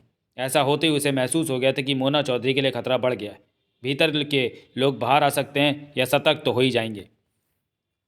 उसकी गन पर साइलेंसर लगा था। गोली चलाने की कोई आवाज़ नहीं उठ रही थी। टेलीस्कोप पर आंख लगाए एकाएक जगमोहन सतर्क हुआ। उसने एक जगह अंधेरे में हलचल देखी थी, फिर सब कुछ थम गया था। वहाँ कोई था, परंतु उसे भरोसा था कि वो मोना चौधरी नहीं हो सकती, क्योंकि मोना चौधरी वहाँ से कई कदम दूर अंधेरे में थी। जगमोहन टेलीस्कोप द्वारा उसी जगह पर नजरें टिकाए रहा। मिनट भर बीता। वहाँ अंधेरे में छिपा गनमैन बहुत सावधानी से बाहर निकला। इसी पल जगमोहन ने ट्रिगर दबा दिया। अगले ही पल जगमोहन ने उसे गिरते देखा। जगमोहन अगले शिकार के इंतजार में टेलीस्कोप गन पर आंखें टिकाए रहा। मोना चौधरी अपनी जगह से बाहर निकली और दबे पांव उस तरफ बढ़ी जहाँ भीतर जाने का रास्ता था। अभी अभी 15 कदमों की दूरी पर मौजूद गनमैन को जगमोहन ने उड़ाया था। अब मोना चौधरी का ख्याल था कि सारे गनमैन खत्म हो चुके हैं या फिर एक ही बचा है। उसके पास इतना वक्त नहीं था कि वहाँ फैली लाशों को गिनकर अपना अंदाज़ा पक्का कर सके। वक्त भी ज़्यादा नहीं था कि चुपचाप खड़ी रहे और इंतज़ार करे। वहाँ हर तरफ मध्यम सी रोशनी फैली हुई थी। मोना चौधरी रिवॉल्वर थामे उस हिस्से में जा पहुंची जो रास्ता फाटक से सीधा भीतर जाता था। वहाँ इमारत से लगता बड़ा सा दरवाज़ा था। मोना चौधरी ने उस दरवाजे को खोलना चाहा, परंतु वो बंद था। मोना चौधरी बिना वक्त गंवाए आगे बढ़ती चली गई। वो जानती थी कि अली की वैन सीधे भीतर जाकर नज़रों से लुप्त हो गई थी। शायद पीछे की तरफ रास्ता हो। मोना चौधरी पीछे के मोड़ पर पहुंची कि ठिठकी और फुर्ती से एक तरफ छलांग लगा दी। मोड़ पर दीवार के पास ही उसने गन की ज़रा सी झलक पाई थी और खतरे को भांप लिया था। तड़ की आवाज़ों से वातावरण गूंज उठा था। मोना चौधरी ने उस गनमैन को संभलने का मौका नहीं दिया और गिरते ही करवट लेकर रिवॉल्वर वाला हाथ सीधा किया और ट्रिगर दबा दिया। एक गोली निकली और उस गनमैन को जा लगी। मोना चौधरी ने उसे नीचे गिरते देखा। उस पर दूसरी गोली चलाई तो ट्रिगर दबकर रह गया। रिवॉल्वर में गोलियां खत्म हो चुकी थीं। मोना चौधरी ने तेजी से दूसरी रिवॉल्वर निकाली और उस पर एक के बाद एक 2 बार गोली चला दी। धाएँ धाएँ 2 धमाके हुए। वो गनमैन शांत पड़ गया था। मोना चौधरी ने सतर्क निगाहों से आसपास देखते हुए खाली हो चुकी रिवॉल्वर की नाल से साइलेंसर निकाला और भरी रिवॉल्वर की नाल पर साइलेंसर लगा लिया। हर तरफ सन्नाटा छाया था। कहीं कोई नज़र न आया मोना चौधरी को। मोना चौधरी सावधानी से इमारत के पीछे वाले हिस्से में जा पहुंची। वहाँ वैन खड़ी थी। एक बल्ब वहाँ रोशन था। वैन के सामने ही भीतर जाने के लिए इमारत का दरवाज़ा खुला हुआ था। कहीं कोई आहट न उभर रही थी। मोना चौधरी सावधानी से वैन के पास पहुंची और फिर भीतर झांका। बल्ब की रोशनी वैन पर पड़ रही थी और भीतर खाली वैन दिख रही थी। मोना चौधरी ने वैन से नज़रें हटाकर दरवाजे की तरफ देखा। गन की तड़तड़ के अलावा उसकी रिवॉल्वर की आवाज़ भी गूंज चुकी थी। भीतर वाले सावधान हो चुके होंगे, लेकिन अब वो पीछे नहीं हट सकती थी। उसका ख्याल था कि अली के साथ इस वक्त ज़्यादा लोग नहीं हैं। मोना चौधरी ने दूसरी रिवॉल्वर भी निकाल कर हाथ में ली और भीतर प्रवेश कर गई सतर्कता से। वो आगे का भी ध्यान रख रही थी और पीछे का भी। फायर की आवाज़ गूंजने के बाद भी इस तरह सन्नाटा छाया रहना और किसी का नहीं दिखना मोना चौधरी के मन में शक पैदा कर रहा था। खालिद, अली के होठों से निकला, ये तो गजब हो गया। हमारे सारे गनमैन मारे गए। कितने थे? 12 जनाब। 8 सामने की तरफ थे और 4 पीछे। पीछे वाले भी आगे आ गए थे। तब सबकी निगाह एक स्क्रीन पर नजर आ रही मोना चौधरी की तरफ थी, जो कि वैन के भीतर झांक रही थी। फिर देखते ही देखते मोना चौधरी ने दूसरे हाथ में भी रिवॉल्वर थामी और भीतर प्रवेश कर गई। खालिद मियाँ ने तुरंत स्विच दबाया तो स्क्रीन पर आता दृश्य बदल गया। अब वो दोनों हाथों में रिवॉल्वर थामे दरवाजे से भीतर प्रवेश कर रही थी। देवराज चौहान और महाजन नीचे फर्श पर बैठे गंभीर और व्याकुल नज़रों से सब कुछ देख रहे थे। वे जानते थे कि मोना चौधरी कभी भी फंस सकती है, क्योंकि अली की छिपी निगाह मोना चौधरी पर है, परंतु वो चाहकर भी कुछ नहीं कर पा रहे थे। 3 गनमैन उनके सिरों पर खड़े थे और 2 कमरे के दरवाजे पर सतर्क खड़े थे। उनकी समझ में नहीं आ रहा था कि अली से इस वक्त कैसे निपटा जाए। जनाब, खालिद मियाँ सख्त स्वर में बोला, अब क्या करना है? पंछी तो खुद ही पिंजरे में फंस चुका है। अली ने दांत भींचे। लेकिन मेरे 12 आदमियों को मार दिया गया। मैंने तो सोचा था कि 1-2 ही मरेंगे और आने वालों का भी काम हो जाएगा। इस जंगली बिल्ली को पकड़ें जनाब। जल्दी क्या है, ये जाने वाली नहीं। ये तो देवराज चौहान और महाजन को आज़ाद कराने आई है, इन्हें लेकर जाएगी। अली ने कड़वे स्वर में कहा। देख तो कैसे शेर की तरह हर तरफ देख रही है, आगे बढ़ रही है। इसे परेशान हो लेने दे, हर तरफ घूम फिर लेने दे। इसे भी कैद करूंगा मैं। इन दोनों के साथ ही तड़पा तड़पा कर बुरी मौत दूंगा। अली को मारना आसान नहीं, असंभव है। अभी देखता रहे ना, ये तो मुझे तो लगता है कि बेबी तेरा काम कर देगी। अली की गर्दन घूमी और वो महाजन को घूरने लगा। महाजन दांत फाड़कर मुस्कुराने लगा। अली भी मुस्कुराया और क्या उठा। तेरे को तो मैं ज़्यादा से ज़्यादा तड़पाऊंगा हिंदुस्तानी। तुम दोनों ने वो मशीनें देखी, वो सारी मशीनें कि कैसे कैसे दुश्मनों को मैं यातना देता हूँ। तुम सिर्फ ये सोचो कि तुम्हें किस मशीन पर ज़्यादा तकलीफ होगी। बेबी तुम्हें मार देगी, महाजन ने विश्वास भरे स्वर में कहा। अली ने देवराज चौहान से कहा, क्या तुम्हें भी ऐसा लगता है कि मोना चौधरी अपनी कोशिश में कामयाब होगी? वो कामयाब नहीं होगी, देवराज चौहान ने गंभीर स्वर में कहा। क्यों? क्योंकि तुम्हारी निगाह उसकी हरकतों पर है। तुम जब भी चाहो उसके कदमों को रोक सकते हो। ठीक कहा, मेरे पास बहुत इंतज़ाम है। अली ने सिर हिलाया। मैं मोना चौधरी को जब भी चाहूँ ख़त्म कर सकता हूँ, कैद कर सकता हूँ। वो अब यहाँ से बाहर नहीं जा सकती। मेरी मुट्ठी में बंद हो चुकी है मोना चौधरी। महाजन के दांत भिज गए। मोना चौधरी स्क्रीन पर नज़र आ रही थी, जो कि नीचे वाली मंजिल को छान रही थी। किसी को कहीं भी ना पाकर वो परेशान सी होती लग रही थी। अली कुछ पल स्क्रीन पर मोना चौधरी को देखता रहा, फिर क्या उठा। बस बहुत हो गया, मेरे पास करने को ढेरों काम पड़े हैं और मैं यहाँ वक्त बर्बाद कर रहा हूँ। अली ने दरवाजे पर खड़े दोनों गनमैनों से कहा, तुम जाओ और मोना चौधरी को यहाँ ले आओ। उसे तभी मारना जब मारना बहुत ज़रूरी हो, वरना मैं अपने कैद खाने की शोभा बढ़ाना चाहूँगा। समझ गए जनाब, हम उसे ज़िंदा ही लाएंगे। मौका मत देना उसे, अली ने कठोर स्वर में कहा। उसने हमारे 12 साथियों को मारा है, ऐसे में हम उसे मौका क्या देंगे? एक ने दांत भींच कर कहा। मोना चौधरी वास्तव में परेशान हो चुकी थी। कोई नज़र नहीं आया था उसे, कोई आहट नहीं सुनाई दी थी उसे। गहरी खामोशी यहाँ छाई हुई थी और इस बात पर विश्वास करने को मोना चौधरी का मन नहीं था कि यहाँ कोई नहीं है। अली की वो खास वैन इमारत के पीछे वाले हिस्से में खड़ी थी। जगमोहन हर वक्त बाहर निगरानी करता रहा था। अगर अली या कोई और बाहर गया होता तो जगमोहन ने ज़रूर देखा होता। इमारत के पीछे की तरफ भी कोई रास्ता नहीं था कि वहाँ से बाहर जाया जा सके। अब किसी का नज़र न आना गड़बड़ की तरफ इशारा कर रहा था, खास तौर से तब जब बाहर फायरिंग की आवाज़ें हुई हों, 10-12 गनमैनों को मार दिया गया हो। मोना चौधरी अब ऊपरी मंजिल पर जाने की सोच रही थी कि एकाएक ठिठक गई। आंखें सिकुड़ी मोना चौधरी की। छत पर उसे सीसीटीवी कैमरा लगा दिखा। मोना चौधरी सतर्क हो गई कि क्या उसे देखा जा रहा है। तभी उसकी निगाह दूसरे कैमरे पर पड़ी। फिर मोना चौधरी वहां लगे सीसीटीवी कैमरे को तलाश करने लगी। चंद मिनटों में ही उसने वहां लगे 8 सीसीटीवी कैमरे तलाश कर लिए। और भी कैमरे होंगे। मोना चौधरी के चेहरे पर जहरीली मुस्कान नाच उठी। तो अली उसे कहीं से टीवी स्क्रीन पर देख रहा है। मन ही मन उसने गहरी सांस ली कि अली सच में खतरनाक है। वो ऐसे खेल खेलता है कि दुश्मन परेशान हो जाता है। मोना चौधरी एक कैमरे को देखकर मुस्कुराई और पलट कर तेजी से एक तरफ बढ़ गई। ये सारी मंजिल वो देख चुकी थी कि क्या चीज़ है, क्या चीज़ कहाँ है। मोना चौधरी एक कमरे में पहुंची। ये अन्य कमरों की अपेक्षा छोटा कमरा था और बिजली घर जैसा कमरा था। एक तरफ कई मीटर लगे हुए थे। कतार में फ्यूज़ लगे नज़र आ रहे थे। इधर से उधर जाती मोटी तारें फैली हुई थी। रोशनी के नाम पर वहाँ बल्ब जल रहा था। मोना चौधरी आगे बढ़ी और बिजली के बोर्ड के पास जा पहुंची। वहाँ लगा बिजली का मेन लीवर उसने नीचे गिरा दिया, यानी कि मेन स्विच ऑफ कर दिया। पलक झपकते ही लाइट गुल हो गई। अंधेरे में मोना चौधरी के चेहरे पर जहरीली मुस्कान नाच उठी। वो उस कमरे से बाहर निकली और इमारत के हॉल में आ गई। वहाँ इतना गहरा अंधेरा था कि हाथ को हाथ नज़र नहीं आ रहा था। मोना चौधरी कई पलों तक वहाँ खड़ी नजरें दौड़ाती रही। वो जानती थी कि अब अली उसे नहीं देख सकेगा। तूने अपना खेल खेल लिया अली। मोना चौधरी बड़बड़ा उठी। अब ये मेरा खेल है। अली, खालिद मियाँ, देवराज चौहान और महाजन की निगाह स्क्रीन पर ही थी। एकाएक उन्होंने मोना चौधरी को देखा, जो स्क्रीन पर जैसे उन्हें देखते ही मुस्कुरा रही हो।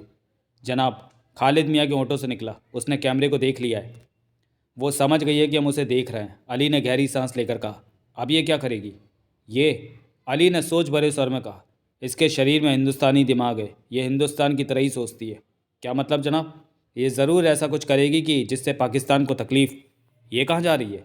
खालिद मियाँ के होठों से निकला। स्क्रीन पर मोना चौधरी को पलटकर एक तरफ जाते देखा। खालिद मियाँ वो बटन बार बार दबाता जा रहा था कि जिससे मोना चौधरी एक कैमरे की रेंज से बाहर निकले तो दूसरा कैमरा उसकी तस्वीर पकड़कर स्क्रीन पर देता रहे। मोना चौधरी स्क्रीन पर बराबर दिखती रही। ये तो बिजली वाले कमरे की तरफ जा रही है, अली के होठों से निकला। ऐसा क्यों? वहाँ क्या करेगी? अली की आंखें सिकुड़ चुकी थीं। महाजन ने उसी पल सिर घुमाकर पीछे खड़े गनमैनों को देखा। सीधा बैठा रहे। गनमैन उसकी पीठ से गन लगाकर कह उठा। महाजन होठ पीछे पुनः सामने देखने लगा। वो लाइट बंद करने जा रही है, अली एकाएक तेज स्वर में बोला। इन दोनों का ध्यान रखो। गनमैनों ने फौरन देवराज चौहान और महाजन से गनें हटा दी। खालिद मियाँ तुरंत उठा और दीवार पर लगे स्विच बोर्ड के पास जा पहुंचा। मोना चौधरी स्क्रीन पर नजर नहीं आ रही थी, वो बिजली वाले कमरे में चली गई थी। अली की नज़रें एकटक स्क्रीन पर थीं कि उसी पल वहाँ गुप्त अंधेरा छा गया। स्क्रीनें झमाके के साथ बंद हो गईं, वहाँ जल रही रोशनी भी बंद हो गई। परंतु उसी पल खालिद मियाँ ने बोर्ड पर लगा बटन ऑन कर दिया। कमरे में इमरजेंसी लाइट जल उठी, परंतु स्क्रीनें बंद ही रहीं। अली ने गहरी सांस ली और कुर्सी से उठकर टहलने लगा। देवराज चौहान और महाजन के होठों पर मुस्कान थी। खालिद मियाँ अभी तक स्विच बोर्ड के पास खड़ा अली को देख रहा था। तुम क्यों मुस्कुरा रहे हो? अली ने देवराज चौहान को देखा। क्योंकि अब तुम्हारी परेशानी का वक्त शुरू हो गया है। देवराज चौहान कह उठा। जो खेल तुम खेल रहे थे उसे मोना चौधरी की नज़र लग गई है। अब तुम निश्चिंत नहीं रह सकते। थोड़ी परेशानी ज़रूर होगी मुझे, परंतु मोना चौधरी नहीं बचेगी। यहाँ मेरे बहुत इंतज़ाम। तुम्हारे इंतज़ाम लाइट के ना होने पर बेकार हो गए। महाजन कह उठा। मैं तभी उन दोनों गनमैनों ने कमरे में प्रवेश किया। जनाब, लाइट चली गई, हम बाहर कैसे निकलें? वो रास्ता तो स्विच दबाने से खुलता है। एक नंबर रास्ते का इस्तेमाल करो। अली गंभीर स्वर में कह उठा। जी। वो जाने लगे कि अली की आवाज़ सुनकर ठिठके। मोना चौधरी ने मेन स्विच ऑफ कर दिया है। वो बाहर घात में कहीं भी खड़ी मिल सकती है। वहाँ हर तरफ अंधेरा है। होशियार रहना और बिजली वाले कमरे में जाकर मेन स्विच ऑन कर दो। जी जनाब। वो दोनों गनमैन वहाँ से चले गए। जनाब, अब हम नहीं देख सकते कि ऊपर मोना चौधरी और गनमैनों में क्या होता है, खालिद मियाँ ने कहा।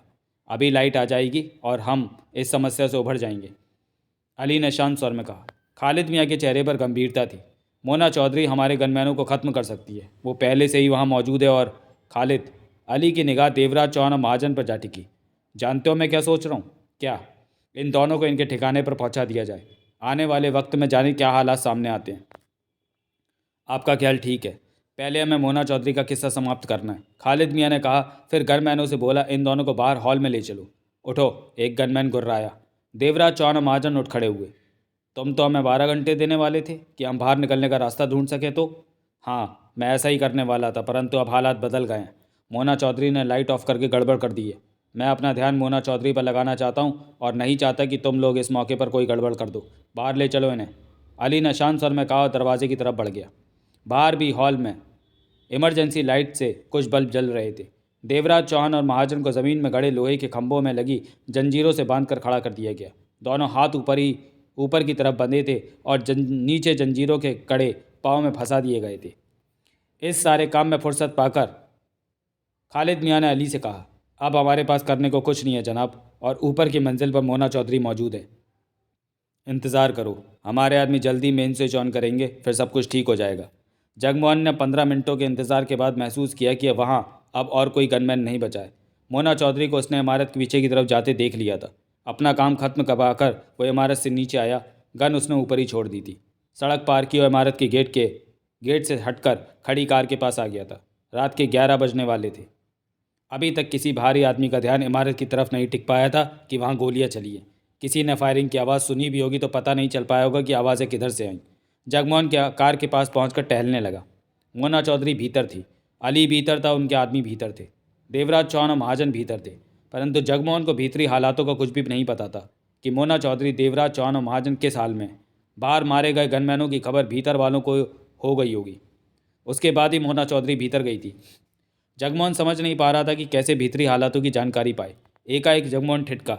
उसने इमारत के भीतर अंधेरा होते देखा। होठ भिज गए जगमोहन के। यकीनन भीतर कुछ हो रहा है तो क्या उसे भीतर जाना चाहिए, परंतु वो नहीं जानता था कि भीतर उसकी ज़रूरत है भी या नहीं, उसे भीतर जाना चाहिए या नहीं। तभी जगमोहन को जेब में पड़े मोबाइल का ध्यान आया। तो क्या मोना चौधरी को फ़ोन करें?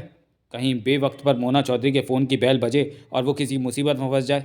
करे तो क्या करे, ये बात जगमोहन की समझ में नहीं आ रही थी। 10 मिनट और बीत गए। इमारत में दोबारा रोशनी नहीं हुई। होठ बीचे जगमोहन ने मोबाइल निकाला और मोना चौधरी के नंबर मिलाने लगा। फ़ोन कान से लगा लिया, दूसरी तरफ बेल जा रही थी।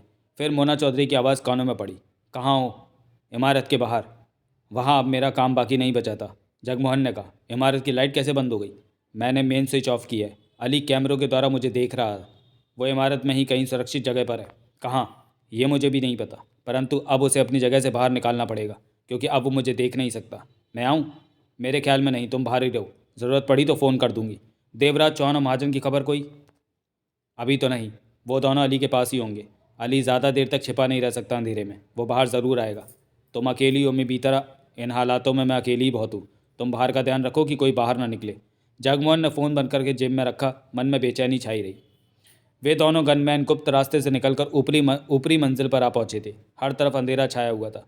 वो दोनों भी एक दूसरे को देख नहीं पा रहे थे, सिर्फ एक दूसरे की मौजूदगी का एहसास ही पा रहे थे। वे दोनों एक ही जगह पर ठिठके। एक ने फुसफुसाकर कहा, यहीं रहो, आंखों को अंधेरे में देखने के अभ्यस्त हो लेने दो। वो कहाँ होगी? दूसरा गनमैन धीमे स्वर में कह उठा, कहीं भी हो सकती है। रोशनी होती तो अब तक हमने उसे ख़त्म कर देना था। तुम बिजली वाले कमरे की तरफ जाओ, मेन स्विच ऑन करो। रोशनी होते ही वो मुझे दिखेगी तो मैं उसे मार दूंगा। जाऊँ? जा, डरता क्यों है? एक औरत से क्या डरना? वो खतरनाक है। जब मेरी गोली उसे लगेगी तो उसका हाल देखना। गोली नहीं जानती कि वो खतरनाक है। वो तो अपना काम करती है। हमें अली को साबित करके दिखाना है कि हम काम के हैं। ये मौका हाथ से नहीं जाना चाहिए। ठीक है, मैं जाता हूँ। रोशनी होते ही वो दिखेगी तुम उसे मार देना। चिंता मत कर, मैं शायद रोशनी होने से पहले ही उसे ढूंढ कर ख़त्म कर दूँ। वो गया नहीं, वहीं खड़ा रहा। जा अब। मुझे डर क्यों लग रहा है? मैं यहीं रहता हूँ। तू जाकर मेन स्विच ऑन कर दे। इधर मैं संभाल लूँगा। बकवास मत कर, तुझे काम करना चाहिए। वो औरत अली की दुश्मन है। उसने हमारे कई साथियों को मार दिया है। अगर हमने उसे मार दिया तो अली खुश होकर हमें तगड़ा इनाम देगा। तू क्यों नहीं जाता? मैं निशाना बढ़िया लगा लेता हूँ। तू मेन स्विच ऑन कर, मैं मोना चौधरी को शूट करता हूँ। जा रहा हूँ मैं। जा, रास्ते से मत लौटाना। इस बार वो रुका नहीं। गन थामे सावधानी से अंधेरे में आगे बढ़ने लगा। उसके सब रास्ते देखे हुए थे। वो जानता था कि कहाँ सामान पड़ा और कहाँ नहीं पड़ा। अभी वो 7-8 कदम ही आगे गया होगा कि अंधेरे में शोला चमका।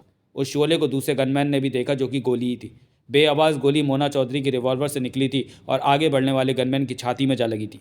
गनमैन के होठों से चीख निकली। अंधेरे में उसके गिरने की आवाज़ उभरी। फिर सब कुछ शांत पड़ गया। दूसरा गनमैन फुर्ती से नीचे बैठ गया था। उसका दिल धाड़ धाड़ बजने लगा था। गन हाथ में दबी थी, परंतु वो नहीं जान पाया था कि गोली कहाँ से आकर उसके साथी को लगी। वो गोलियां चलाने को तैयार था, परंतु किसी तरह की आहट का इंतजार था उसे, ताकि दुश्मन की स्थिति का आभास हो सके उसे। वक्त बीतने लगा। कई मिनट बीत गए, परंतु कहीं से कोई आहट नहीं उभरी। उसकी निगाह अंधेरे में हर तरफ घूम रही थी। गहरे अंधेरे में उसे कुछ खास नहीं दिख रहा था। उसके कानों में हल्की सी कराह की आवाज़ें पड़ी। वो समझ गया कि ये आवाज़ उसके ही घायल साथी की है। वो अभी सांसें ले रहा था, परंतु वो उसकी सहायता कर पाने की स्थिति में नहीं था। अपनी जगह छोड़ने का मतलब था मोना चौधरी को अपनी मौजूदगी का एहसास दिलाना। वो उसी तरह अपनी जगह पर सांसें रोके बैठा रहा। तभी उसके कानों में मध्यम सी सरसराहट सुनी। उसके जिस्म में ठंडी लहर दौड़ती चली गई। इससे पहले कि वो पलट पाता, उसके सिर से रिवॉल्वर की नाल आ लगी और पिट्ट की आवाज़ हुई। वो वहीं ढेर होता चला गया। उसके पीछे से मोना चौधरी का साया उभरा। मोना चौधरी सावधानी से आगे बढ़ी और नीचे पड़े कराते गनमैन के पास पहुंची और उसके सिर का निशाना लेकर गोली चला दी। 1 घंटा हो गया था दोनों गनमैनों को गए। अली उस हॉल में टहल रहा था। उसके होठ भिजे हुए थे। देवराज चौहान और महाजन सामने ही बंधे खड़े थे। खालिद मियाँ एक तरफ सावधान खड़ा था और तीनों गनमैन भी सतर्क खड़े थे। तभी देवराज चौहान क्या उठा, बहुत देर हो गई, अब तक तो लाइट आ जानी चाहिए थी। चेहरे पर मुस्कान उभरी। अली ने कठोर निगाहों से देवराज चौहान को देखा। मेरे ख्याल में तुम्हारे दोनों गनमैनों का काम हो चुका है अली। मुझे भी ऐसा ही लगता है, अली मुस्कराया। पर तुम्हें अपने बारे में सोचना चाहिए। मौत तुम्हारे सिर पर नाच रही है। तुम दोनों बेबस हुए पड़े हो। ज़रूरी नहीं कि मैं तुम दोनों को तड़पा तड़पा कर मारूं। ये सब हालातों पर निर्भर है। मोना चौधरी की वजह से अगर हालात बिगड़ते हैं तो तुम दोनों के सिर में गोली मार दूंगा। तुम तो अभी से ही हार मान गए। महाजन क्या उठा। अली ने हारना नहीं सीखा। जीत मेरा मुकद्दर रही है हमेशा। अली ने कठोर स्वर में कहा, मैं तुम दोनों को जल्दी ही दिखा दूंगा कि मोना चौधरी तुम लोगों के पास ही बंधी होगी। जगमोहन को भूल गए शायद, महाजन ने कहा। वो भी तो है। तुम सब मेरे हाथों बुरी मौत मरने वाले हो, देखते जाओ। फिर अली ने तीनों गनमैनों से कहा, तुम तीनों ऊपर जाओ और सबसे पहले मेन स्विच ऑन करो और मोना चौधरी को शूट करो। उससे अपने को बचा के रखना है। मैं चाहता हूँ कि तुम लोग मोना चौधरी को ख़त्म कर दो। हम ऐसा ही करेंगे। 3 नंबर रास्ते से जाना और बाहर निकलकर रास्ता अच्छी तरह बंद कर देना। 3 गनमैन एक दिशा की तरफ बढ़ गए। मुझे नहीं लगता कि तुम मोना चौधरी से जीत पाओगे, महाजन क्या उठा। अली आगे बढ़ा और दांत भींचकर जोरदार घूसा महाजन के चेहरे पर मारा। बंदरों में जकड़ा महाजन करा उठा। बहुत घटिया इंसान हो, हाथ पांव बांधकर घूंसे बरसाते हो। ऐसा तो औरतें करती हैं। तुम इसी काबिल हो, अली ने कड़वे स्वर में कहा। खालिद मियाँ एक तरफ खड़ा था। उसके चेहरे पर गंभीरता थी। खालिद, अली खतरनाक स्वर में क्या उठा। हाथ पांव बंधे होने पर भी महाजन को चैन नहीं मिल रहा। हर 2 मिनट में एक घूंसा इसे मारते रहो। परवाह मत करना, बेशक ये मर भी जाए। जी। खालिद ने खतरनाक निगाहों से महाजन को देखा। तुम क्या सोचते हो खालिद कि इस बार हमारे आदमी सफल होंगे? अली ने पूछा। हालात खतरनाक हैं जनाब, हमें कुछ आदमी और मंगवा लेने चाहिए। तो तुम डर रहे हो? अली के चेहरे पर वहशी मुस्कान उभरी। मैं डर नहीं रहा, सतर्कता के नाते कह रहा हूँ। आप फ़ोन करें तो आधे घंटे में हमारे आदमी यहाँ पहुँच जाएंगे। अली कुछ पल खामोश रहकर कह उठा, हम आसानी से मोना चौधरी पर काबू पा लेंगे खालिद। जी। खालिद असहमति भरे अंदाज में कह उठा। तभी देवराज चौहान कह उठा, तुम्हारा साथी ठीक कह रहा है अली, और लोगों को बुला लो, यह मामला तुम्हारे बस का नहीं रहा। अली ने खा जाने वाली निगाहों से देवराज चौहान को देखा। देवराज चौहान मुस्कुराया। अली ने खालिद को इशारा किया तो खालिद ने आगे बढ़कर जोरदार घूंसा देवराज चौहान के चेहरे पर मारा। देवराज चौहान बंदरों में झूल कर रह गया। औरतों की तरह मैं मारते रहो, यही शान है तुम लोगों की, महाजन हंसकर कह पड़ा। खालिद मियाँ ने महाजन को भी एक घूंसा ठोक दिया। मोना चौधरी अंधेरे में ओट में रिवॉल्वर थामे सतर्क बैठी थी। वो जानती थी कि 2 गनमैनों की मौत के बाद अली तड़पेगा, कुछ और लोगों को भेजेगा। लाइट बंद हो जाने से अली तड़प रहा होगा कि उसके कैमरे काम नहीं कर पा रहे, वो उसे देख नहीं पा रहा कि वो कहाँ है और क्या कर रही है। मोना चौधरी को वहाँ दुबके 10-15 मिनट हो चुके थे कि उस हॉल में काफ़ी दूर उसे आहट मिली। वो समझ गई कि अली के भेजे लोग आ गए हैं। दांत भिज गए मोना चौधरी के। कई पलों तक उसके कानों में मध्यम सी आहटें पड़ती रहीं। मोना चौधरी, एक आवाज़ उसे सुनाई दी, तुम बच नहीं सकती, बाहर आ। मोना चौधरी ने आवाज़ की तरफ फायर कर दिया। अंधेरे में आग चमकी जरा सी। इसके साथ ही मोना चौधरी ने फुर्ती से अपनी जगह छोड़ दी। तड़तड़ करती ढेरों गोलियां वहां आ लगी जहां 2 पल पूर्व मोना चौधरी थी। मोना चौधरी का फायर खाली गया था। गोली के जवाब में चीख नहीं उभरी थी। मोना चौधरी समझ चुकी थी कि इस बार आने वाले लोग बहुत ही प्लानिंग से चल रहे हैं। उनकी संख्या भी उसे नहीं मालूम थी। यह अंधेरा अगर उसे फ़ायदा पहुंचा रहा था तो इसका नुकसान भी था। मोना चौधरी अंधेरे में दबे पांव धीरे धीरे उस तरफ खिसकने लगी जिधर दुश्मन था। हाथ में दबी रिवॉल्वर हर पल चलने को तैयार थी। बिजली की तरह आंखें अंधेरे में देखने का पूरा प्रयास कर रही थी। चूंकि इन लोगों ने इमारत का प्रवेश द्वार पीछे की तरफ रखा हुआ था, इसलिए वहां से कोई रोशनी भी भीतर नहीं आ रही थी। मोना चौधरी रिवॉल्वर थामे ठिठकी फिर नीचे बैठ गई। उसका अनुमान था कि दुश्मन अब उससे ज़्यादा दूर नहीं है। वो दुश्मन की आहट लेने की चेष्टा करने लगी। कई पल बीत गए परंतु कोई आहट नहीं उभरी। अगले ही पल जैसे भूकंप सा आया हो वहाँ लाइट ऑन हो गई। मोना चौधरी अचकचा उठी। वो समझ गई कि मेन स्विच ऑन कर दिया गया है। 4 कदम आगे एक पिलर था, उसके पास उसे एक व्यक्ति गन लिए खड़ा दिखा। पल भर के लिए दोनों की नज़रें मिली। उसने गन मोना चौधरी की तरफ करने की कोशिश की परंतु तब तक मोना चौधरी उस पर एक के बाद एक 2 बार गोली चला चुकी थी। गोलियां छाती में जा धसी। गन उसके हाथ से छूट गई। मोना चौधरी ने उसे गिरते देखा। उसी पल मोना चौधरी उछलकर खड़ी हुई और एक अन्य पिलर की तरफ छलांग लगा दी। लुढ़कते हुए पिलर के पीछे जा पहुंची, फिर खड़ी हुई और पिलर की ओट ले ली। इस दौरान उसने एक को हॉल के बीचों बीच गन लिए देखा था। मोना चौधरी ने पिलर के पीछे आकर उसका निशाना लेना चाहा तो वो अपनी जगह छोड़ चुका था। मोना चौधरी के लिए अब खतरा बढ़ गया था। उनकी संख्या जाने कितनी थी। रोशनी भी हो चुकी थी। अली अब पुनः उसे आसानी से कैमरों द्वारा देख सकता था। एक बारगी तो मन में आया कि जगमोहन को फ़ोन करके बुला ले। वो दरवाजे पर से मोर्चा संभाल कर गनमैनों को परेशान कर सकता था, लेकिन यह विचार उसके मन से निकाल दिया और आगे के हालात देखने की सोची। लाइट आते ही अली उस कमरे की तरफ दौड़ा। खालिद भाई भी उसके पीछे चल दिया। देवराज चौहान और महाजन की नज़रें मिली। गड़बड़ हो गई लगती है, महाजन बोला। चेहरे पर चिंता नज़र आ रही थी। शायद। देवराज चौहान के होठ भिज गए। तुम्हें क्या लगता है कि मोना चौधरी पकड़ी जाएगी या फिर मारी गई हो? महाजन गुर्रा उठा। कुछ भी हो सकता है, वो अकेली है। जगमोहन का है? मैं नहीं कह सकता कि उन दोनों की क्या प्लानिंग होगी। देवराज चौहान ने गहरी सांस ली। लाइट आ जाने से मोना चौधरी की स्थिति कमज़ोर हो गई होगी। देवराज चौहान ने कुछ नहीं कहा। हम बच जाएंगे या इस स्थिति में मारे जाएंगे, मोना चौधरी और जगमोहन पर निर्भर करता है सब कुछ। पर मुझे चांस कम ही लगता है। अगर अंधेरा ही रहता तो मोना चौधरी के हक़ में अच्छा रहता। मेरे ख्याल में अब वो मोना चौधरी को मार सकते हैं। हमने गन की आवाज़ भी सुनी थी। देवराज चौहान होठ भींचे बंदरों में जंजीरों में फंसा खड़ा रहा। महाजन इस वक्त मोना चौधरी को लेकर चिंतित हुआ पड़ा था। अली ने जल्दी से स्क्रीनों के सारे सिस्टम को ऑन किया। पल भर में ही सारी स्क्रीनें जगमगा उठी। अली के हाथ बटनों पर तेज़ी से चल रहे थे। खालिद मियाँ पास पहुंचकर कह उठा, लाइट ऑन हो जाना हमारी जीत की निशानी है। शायद, बटनों में व्यस्त अली ने कहा। तभी स्क्रीनें पूरी तरह ऑन हो गई। उन पर दृश्य नजर आने लगे। ऊपर हॉल का दृश्य दिखा। अली बटनों को दबाता मोना चौधरी को ढूंढने लगा। अपने 2 आदमी पोजीशन लिए दिखे उसे। हमारे 2 आदमी तो दिख गए खालिद। अली होठ भींच कर कह उठा। वो रही मोना चौधरी, खालिद मियाँ ने कहते हुए उंगली उठाई। स्क्रीन पर मोना चौधरी एक पिलर की ओट में खड़ी दिख रही थी। हरामजादी, अली दांत बीच कर कह उठा। इस अकेली ने हमको परेशान कर रखा है। दोनों की निगाह स्क्रीन पर रही। हमारे आदमी के पास मोबाइल है? अली ने पूछा। हाँ जनाब। तो उन्हें फ़ोन करके मोना चौधरी की पोजीशन बताओ। अली दांत पीस कर कह उठा। खालिद ने फ़ोन निकाला और फुर्ती से नंबर मिलाने लगा। अली की निगाह स्क्रीन पर नजर आती मोना चौधरी पर रही। एकाएक मोना चौधरी को चौंकते देखा उसने। बैल जा रही है? अली ने पूछा। जी जनाब। मोना चौधरी भी बैल की आवाज़ सुनकर चौंकी है। अली कड़वे स्वर में कह उठा। काफ़ी देर बाद उधर से फ़ोन अटेंड किया गया। हेलो, गनमैन की आवाज़ कानों में पड़ी। खालिद उसे मोना चौधरी की स्थिति के बारे में बताने लगा। तभी अली ने देखा मोना चौधरी ने एक तरफ रिवॉल्वर करके गोली चलाई है। तुझे छोड़ूंगा नहीं मोना चौधरी, अली बड़बड़ा उठा।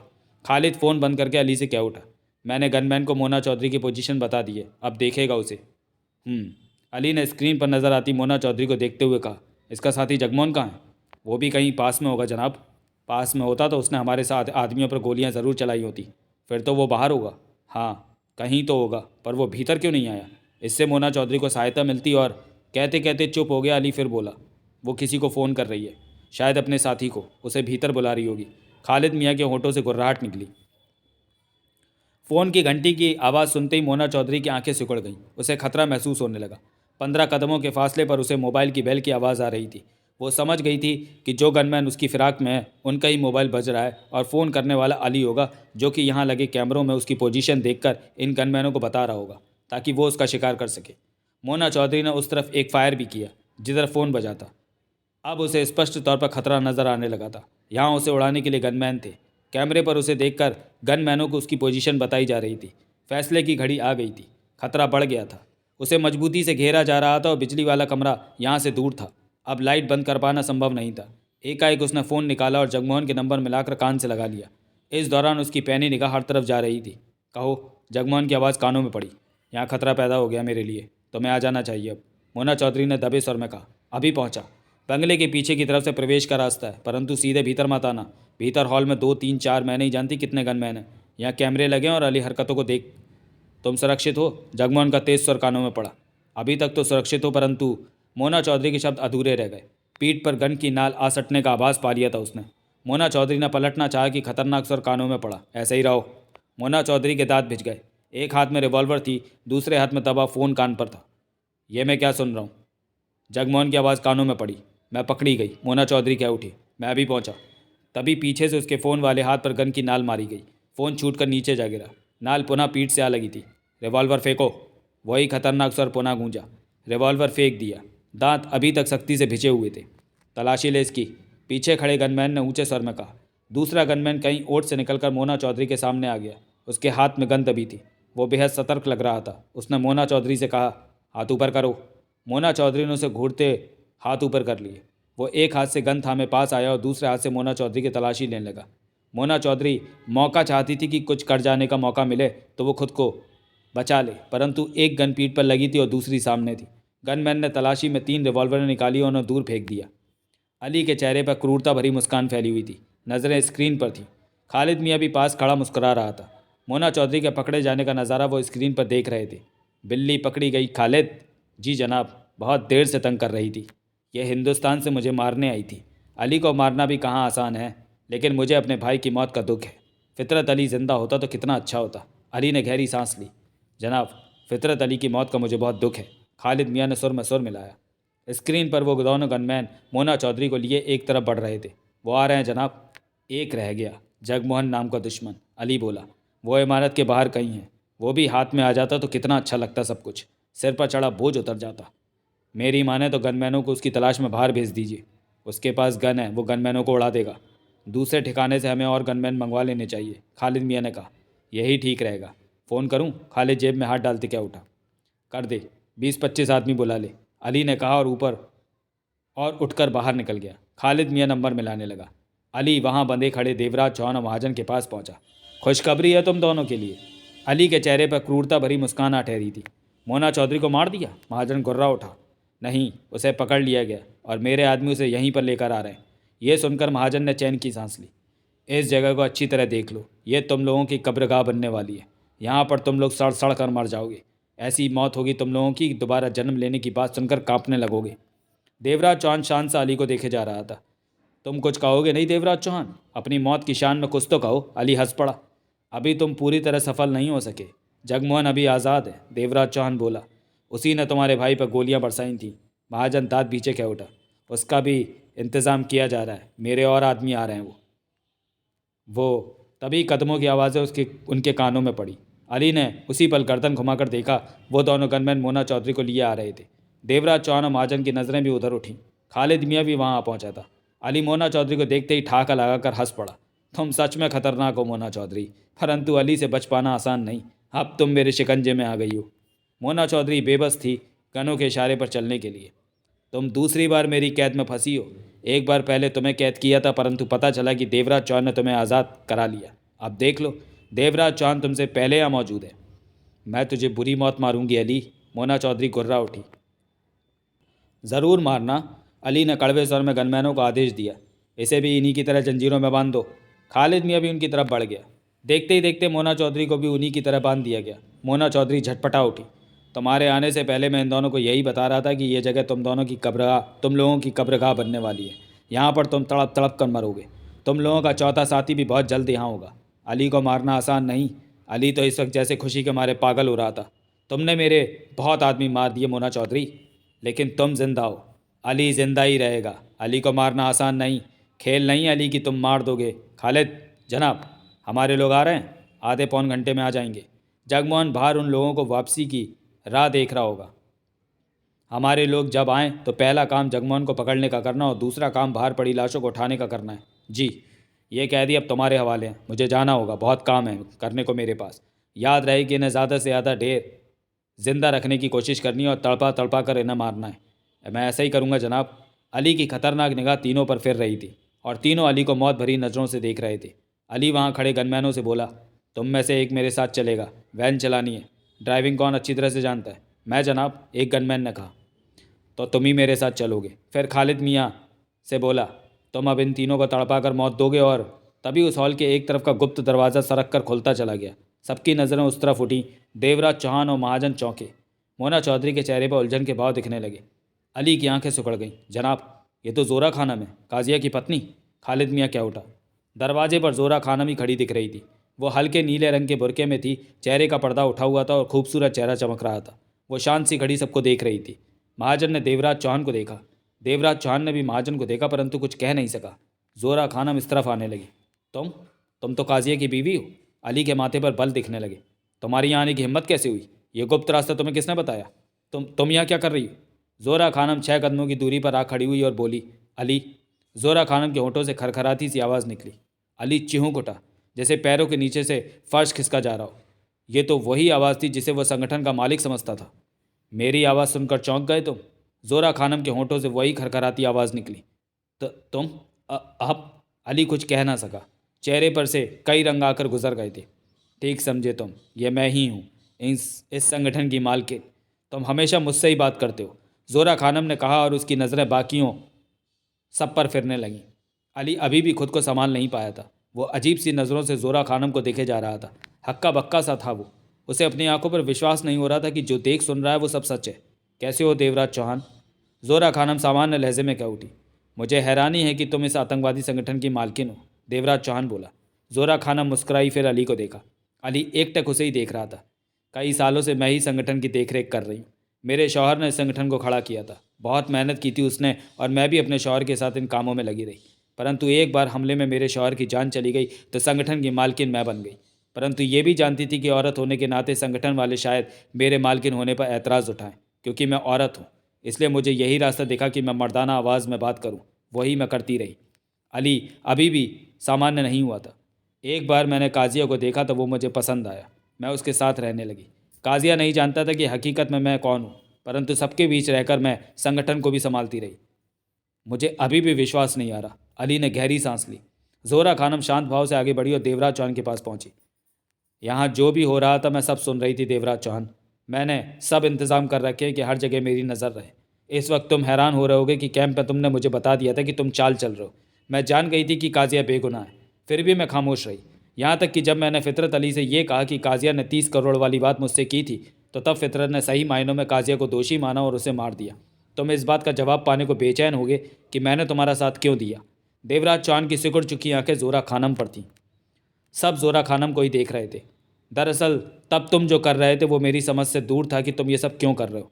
मैं जानना चाहती थी कि इस बात का जवाब, और मुझे ये भी महसूस हो गया था कि तुम सख्त इंसान हो। तुम्हें पकड़ लिया जाए तो तुम बताने वाले नहीं। दूसरी तरफ ये कैंप वालों की गलती थी कि तुम कैंप में प्रवेश पा गए और वहाँ अपनी मनचाही हरकतों को अंजाम देने लगे। कैंप में दखल देना मेरा काम नहीं है। मेरा काम तो पूरे संगठन को संभालना है। मैं देखना चाहती थी कि तुम किस हद तक अपनी कोशिशों में कामयाब होते हो। बहरहाल मैंने सब कुछ जान लिया। तुम वास्तव में तेज़ और समझदार इंसान हो। हिंदुस्तान के डकैती मास्टर यूं ही नहीं बने तुम। अंत में जोरा खानम मुस्कुरा पड़ी। अली कभी जोरा खानम को देखता तो कभी देवराज चौहान को। तुम मुझे पसंद आए देवराज चौहान। जोरा खानम के खूबसूरत चेहरे पर मुस्कान थी। बतौर औरत मैं तुम्हारा साथ पाने को बेताब हूँ। हिंदुस्तान में तुमने क्या पैसा देखा होगा डकैतियाँ करके, जो पैसा मैं तुम्हें पाकिस्तान में दिखाऊंगी। मेरे पास अथाह दौलत का अंबार है। पाकिस्तान सरकार से मुझे बड़ी बड़ी रकमें मिलती हैं कि मैं हिंदुस्तान के खिलाफ आतंकवादी तैयार करके उन्हें भेजती रहूं वहाँ दहशत फैलाने को। और भी कई देश मेरे पास डॉलर का ढेर लगाते रहते हैं कि मैं आतंकवाद की आड़ में उनके काम करती रहूं। बहुत पैसा है मेरे पास, परंतु मैं एक ऐसे इंसान को तलाश करती रही हूँ जो मेरा साथ दे सके, मेरे कामों को संभाल सके, मुझे संभाल सके। काजिया में इतना दम नहीं था। यूं वो बढ़िया था, परंतु ये सारे गुण मुझे तुम में नज़र आ गए। तुम मेरे बड़े काम की साबित हो सकते हो और हर तरफ मैं तुम्हारे काम की साबित होंगी। देवराज चौहान के चेहरे पर कसाव आ गया। यही वजह थी कि मैं ठीक मौके पर यहाँ पहुँच गई। मैं तुम्हें तकलीफ में नहीं देख सकती। जोरा खानम के चेहरे पर मुस्कान फैली हुई थी। मेरे साथ रहकर तुम्हारा जीवन शानदार हो जाएगा। तुम खुद को बादशाह की तरह महसूस करोगे। ये संगठन तुम्हारा और मेरा होगा। तुम ये आप क्या कह रही हैं? अली के होठों से निकला। जोरा खानम की नज़र अली की तरफ घूमी। तुम्हें पसंद नहीं आई मेरी बात? नहीं। अली अपने पर काबू पाता कह उठा। ये तो संगठन का दुश्मन है। इसने हर तरफ संगठन की बर्बादी की है। इन लोगों ने मेरे भाई को मारा है और परंतु अब ये संगठन का काम मेरे साथ देखेगा, जोरा खानम ने कहा। नहीं, ये नहीं हो सकता। जोरा खानम के चेहरे पर कठोरता नजर आने लगी। तुम मेरी बात को इनकार कर रहे हो अली? तुम्हारी इतनी हिम्मत कैसे हो गई कि? यह हिम्मत की बात नहीं है, नियम कायदे की बात है, अली ने कहा। संगठन के दुश्मन को जिंदा नहीं छोड़ा। नियम कायदे मेरे ही बनाए हुए हैं और मैं इन्हें कभी भी तोड़ सकती हूँ। जो मैंने कहा है वही होगा। तुम्हें मेरी बात माननी होगी। इन सब के बंधन खोल दो। अब से देवराज चौहान मेरे साथ काम करेगा। जोरा खानम के स्वर में आदेश के भाव थे। अली का चेहरा सुलग उठा। खालिद मियाँ हक्का बक्का खड़ा था। तो मैं अपने भाई फितरत अली की मौत का बदला किससे लूँगा? गुर्रा उठा ली। भूल जाओ अपने भाई को और संगठन के हित में सोचो। अपना लहजा भी ठीक करो। मुझे सिर्फ कहने की आदत है, सुनने की नहीं। जो मैंने कहा है वो एक बार में ही पूरा हो जाना चाहिए। परंतु अली जोरा खानम को दांत पीछे देखता रहा। जोरा खानम की आंखें सुकड़ी। वो कठोर स्वर में कह उठी, तुम मेरी बात मानने से इनकार कर रहे हो अली? ये बात तुम्हें महंगी पड़ सकती है। दांत पीसते हुए अली ने रिवॉल्वर निकाली और जोरा खानम की तरफ करके एक के बाद एक ट्रिगर दबाता चला गया। 3 गोलियां चलीं और तीनों जोरा खानम की छाती पर जा लगी। सब हक्के बक्के रह गए। किसी ने सपने में भी नहीं सोचा था कि ऐसा होगा। एकाएक जोरा खानम छाती के बल नीचे जा गिरी। उसके शरीर में कोई हरकत नहीं बची थी। सन्नाटा सा आ ठहरा था वहाँ। सबकी निगाह जोरा खानम के मृत शरीर पर थी। अली का चेहरा दरिंदगी से भरा पड़ा था। आंखों में अंगारे नाच रहे थे। खालिद, अली गुर्राया। जी जनाब, मैंने ठीक किया। ठीक किया जनाब, खालिद मियाँ के होठों से निकला। कहती थी अपने भाई को भूल जाऊं, कुतिया। पहले संगठन के नियम कायदे बनाकर लागू करती है, फिर अपने मतलब के लिए उन्हें तोड़ती है। अगर मुझे पहले पता होता कि संगठन की मालकिन औरत है तो मैं कब का ये संगठन ही छोड़ दिया होता। अली औरतों के इशारे पर नहीं नाचता। फिर अली की निगाह देवराज चौहान, महाजन और मोना चौधरी पर गई। ये संगठन के नहीं, अली के दुश्मन है। ये जिंदा कैसे छोड़े जा सकते हैं? खालिद, याद है इन सब का क्या करना है? याद है जनाब, तड़पा तड़पा कर मारना है। जल्दी नहीं करनी, ज़्यादा से ज़्यादा देर जिंदा रखना है इन्हें। ये मौत मांगे तो इन्हें मौत ना मिले। इस इमारत से लाशें साफ करा दो। इस कुतिया की लाश को किसी नाले में फिकवा देना। अली पागल हो रहा था। जी। देवराज चौहान, महाजन, मोना चौधरी निगाह अली पर थी। वो जंजीरों में फंसे बेबस से खड़े थे। उनके पास कोई मौका नहीं था खुद को बचाने का। मैं जाऊं? अली ने खालिद मियाँ को देखा। निश्चिंत होकर जाइए जनाब। अली आगे बढ़ा और जंजीरों में फंसे खड़े बारी बारी तीनों को देखा। तुम तीनों अपनी मौत का इंतज़ार करो। अली से टकराने का यही अंजाम होता है। फिर वो एक गनमैन से कह उठा, चलो तुम वैन चलाओगे, हमें जल्दी जलालकोट पहुंचना है। जनाब एक बात पूछूं? खालिद मियाँ बोला। कहो। अली उसकी तरफ पलटा। संगठन की मालिक तो मर गई, बोला खालिद। अली के चेहरे पर जहरीली मुस्कान ना जुटी। वो कह उठा, अली जिंदा है अभी। अब मैं बनूंगा इस संगठन का मालिक। सब ठीक कर दूंगा। देखता हूँ कौन इनकार करता है मुझे संगठन का मालिक बनने से। सबसे पहले मैं यही मामला ठीक करूंगा, उसके बाद ही कोई काम होगा। कहने के साथ ही अली उस गनमैन के साथ वहाँ से चला गया। खालिद ने जंजीरों में बंधे तीनों को देखा और विशाल स्वर में कह उठा, कैसे हो दोस्तों? अब तुम लोगों ने मौत आने तक मेरे साथ ही रहना है। अली गनमैन के साथ बेसमेंट से निकलकर ऊपर पहुंचा। गनमैन सावधान था कि वहाँ कोई खतरा न हो। वहाँ गनमैनों की लाशें बिखरी दिखी। वो दोनों सावधानी से बाहर के दरवाजे की तरफ बढ़ गए। पहले गनमैन बाहर निकला। सब ठीक था हर तरफ। चलो वैन में चलो, अली जेब से चाबियाँ निकालता बोला। आगे बढ़कर गनमैन ने वैन को खोला तो वो खुल गई। बेवकूफ़, अली बड़बड़ा उठा। वैन को बंद भी नहीं किया। गनमैन भीतर ड्राइविंग सीट पर जा बैठा। अली पीछे वाली सीट पर बैठा और दरवाज़ा बंद किया। उसी पल वैन स्टार्ट कर दी गई। अली ने पीछे की रोशनी ऑन कर दी और गहरी सांस लेकर टांगे फैलाकर बैठ गया। वैन अब पीछे को बैक होने लगी थी। उसी पर अली को अपनी टांगों के पास सरसराहट हुई। अली चौंक कर सीधा हुआ, नीचे देखा। अगले ही पल जैसे वो पलके झपकाना भूल गया, सीट के नीचे से पीठ के बल जगमोहन बाहर खिसक रहा था। उसके हाथ में दबी रिवॉल्वर अली की तरफ थी। वैन के भीतर जल रही लाइट में जगमोहन का दरिंदगी भरा चेहरा चमक रहा था। कैसे हो अली? जगमोहन वैसी सर में कह उठा। अली ठगा सा बैठा रहा। कौन है? वैन को पीछे करते गनमैन जगमोहन की आवाज़ सुनकर चौंका। उसने वैन रोक दी। जगमोहन ने फुर्ती से रिवॉल्वर उसकी तरफ की और टिगर दबाकर रिवॉल्वर पुनः अली की तरफ की। अली को मौका नहीं मिल पाया कि कुछ करे। पिट्ट की आवाज़ के साथ ही ड्राइविंग सीट पर बैठे गनमैन के सिर में गोली जाने लगी। अली अब फिर जगमोहन के निशाने पर था। जगमोहन उस सीट से पीठ के बल आधा बाहर निकला हुआ था जिस पर अली बैठा था। हाथ में दबी रिवॉल्वर का रुख अली की तरफ था।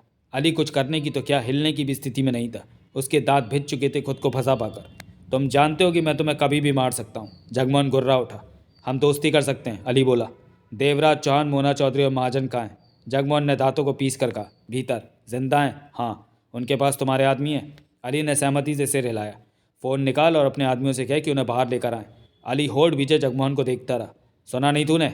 जगमोहन गुर्राया। मैं गोली चलाने जा ठहरो, बुलाता हूँ, कहकर अली ने जेब में हाथ डाला। मोबाइल निकालना, रिवॉल्वर नहीं। उसी पल जगमोहन गुर्रा उठा। अली ने मोबाइल ही निकाला और नंबर मिलाने लगा। उतना ही बोलना जितनी ज़रूरत हो। जगमोहन के सर में मौत के भाव झलक रहे थे। अली मौत के उन भावों को अच्छी तरह पहचान चुका था। जल्दी ही खालिद से बात हो गई। खालिद, उन तीनों को लेकर बाहर खड़ी वैन के पास पहुंचो, अली ने कहा। उन्हें अपने साथ ले जा रहे हैं जनाब, खालिद की आवाज़ कानों में पड़ी। अली ने जगमोहन को देखा। जगमोहन की पैनी निगाह उस पर ही थी। उन तीनों को लेकर बाहर आ जाओ, अली ने कहा और फ़ोन बंद कर दिया। जगमोहन क्रूरता भरी नज़रों से उसे देखे जा रहा था। वैन स्टार्ट होने की वजह से हल्का हल्का कंपन हो रहा था। तुम तो अब गए अली। उसी मुद्रा में जगमोहन क्या उठा। मुझसे दोस्ती करके फ़ायदे में रहोगे जगमोहन, अली ने व्याकुल सर में कहा। तो मेरा नाम भी जानते हो? मैं तुम्हें बहुत बड़ी दौलत दे सकता। नोट तो पहले से ही बहुत है मेरे पास, अब तो उन्हें संभालने में भी परेशानी होने लगी है। जगमोहन ने जहर भरे स्वर में कहा। पैसा तो मेरे हाथों का मैल है, हाथों को जितना रगड़ूं उतना ही झड़ता है। मैं तुम्हें अरबों रुपया दे सकता हूँ। जुबान बंद रख। मैं जानता हूँ कि तुम मौका ढूंढ रहा है कि मेरे पर काबू पा सके, लेकिन मैं तुम्हें मौका नहीं देने वाला। तू ज़रा भी हिला तो गया। मैं तुझे शूट करने को तैयार हूँ। हम तेरे को मारने ही पाकिस्तान आए थे और अब तू मेरी रिवॉल्वर के निशाने पर है। मुझे जाने दो, तुम्हारे साथी तो आ ही रहे। ज़बान बंद, अब की बार तू बोला तो गया। अली ने होठ भींच लिए। वैन में खामोशी छाई रही। जगमोहन अली को देखता रहा, अली जगमोहन को। मौत से भरे पल उनके बीच में से निकल रहे थे। 5 मिनट ही बीते कि वैन के बाहर आहटें सुनाई थी। जनाब, मैं इन तीनों को ले आया, खालिद मियाँ की आवाज़ गूंजी। बोल उसे कि उन्हें वैन के भीतर बैठा दे। जगमोहन गुर्राया। तीनों को वैन में बैठा दे खालिद, अली ने कहा। फ़ौरन बाद ही वैन का पीछे का दरवाज़ा खुला। खालिद खड़ा दिखा। उसने हाथ में गन थाम रखी थी। दूसरे गनमैन ने भी गन थाम रखी थी और देवराज चौहान, मोना चौधरी और महाजन गनों के निशाने पर थे।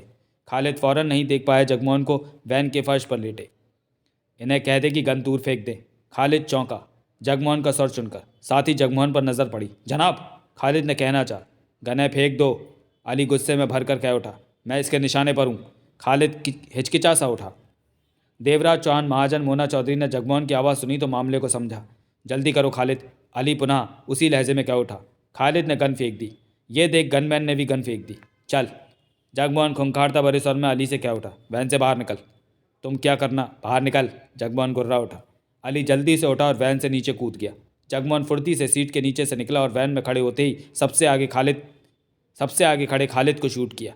ये देखकर अली, मोना चौधरी और देवराज चौहान को धक्का देते वहाँ से भागा। जगमोहन ने दांत भींचकर रिवॉल्वर सीधी की और ट्रिगर दबा दिया। गोली अली की पीठ पर जा लगी। वो चीखा और नीचे जा गिरा, तड़पने लगा। वहाँ के बल्ब की रोशनी में अली स्पष्ट नजर आ रहा था। जगमोहन ने दांत भींचे, पुनः निशाना लिया और गोली उसके सिर में जा लगी। अली के शरीर को तीव्र झटका लगा और वो ठंडा होता चला गया। जगमोहन ने रिवॉल्वर वहाँ खड़े गनमैन की तरफ की। मुझे मत मारो, मैं तुम्हारे पाँव पड़ता हूँ। गनमैन हाथ जोड़कर गिड़गड़ा उठा। तू तो पाकिस्तान का शेर है। जगमोहन मौत भरे स्वर में बोला। कुत्ता शेर, मैंने ठीक कहा ना? मुझे माफ़ कर। बोल भारत माता की जय। भारत माता की जय। गनमैन कांपते स्वर में कह उठा। आवाज़ नहीं आई। भारत माता की जय, वो एकाएक गला फाड़ कर कह उठा। हिंदुस्तान हमेशा ऊंचा रहेगा, बोल हिंदुस्तान हमेशा ऊंचा रहेगा, वो पुनः गला फाड़ कर कह उठा। जगमोहन ने ट्रिगर दबा दिया। गोली उसके खुले मुंह में प्रवेश करती चली गई। वो पीछे को जा गिरा। अगले ही पल वहाँ गहरा सन्नाटा छा गया। देवराज चौहान, मोना चौधरी और महाजन अभी तक हक्के बक्के खड़े थे। जगमोहन बहुत मौके पर सामने आया था। सब ठीक पाकर उनके चेहरों पर मुस्कान फैलती चली गई। तुमने तो कमाल कर दिया, देवराज चौहान कहते हुए हौले से हंस पड़ा। ज़्यादा तारीफ मत करो। जगमोहन छाती फुलाकर बोला, यह सब करना मेरे लिए मामूली बात है। अब जल्दी से वैन में बैठो, यहाँ से हमें निकल चलना चाहिए, बल्कि पाकिस्तान से ही निकल चलना चाहिए। अली को मारना था, वो मर गया, काम खत्म हो गया। उसके बाद किसी ने भी वक्त नहीं गंवाया। महाजन ने ड्राइविंग सीट पर पड़ी गनमैन की लाश को बाहर फेंका और खुद उस पर बैठ गया। देवराज चौहान और मोना चौधरी वैन में आ बैठे थे। दरवाज़ा बंद कर लिया गया। महाजन ने वैन को बैक किया और इमारत से बाहर लेता चला गया। जाना किधर है, पूछा महाजन ने। हमने सीमा पार करके हिंदुस्तान जाना है, देवराज चौहान ने कहा। किसी भी सीमा की तरफ ले चलो वैन को। और महाजन ने वैन को हवा की तरह दौड़ा दिया। तो चलिए दोस्तों, नॉवेल को यहीं समाप्त करते हैं और मिलते हैं अनिल मोहन के किसी अगले नॉवेल में, अगले वीडियो में। तब तक के लिए धन्यवाद।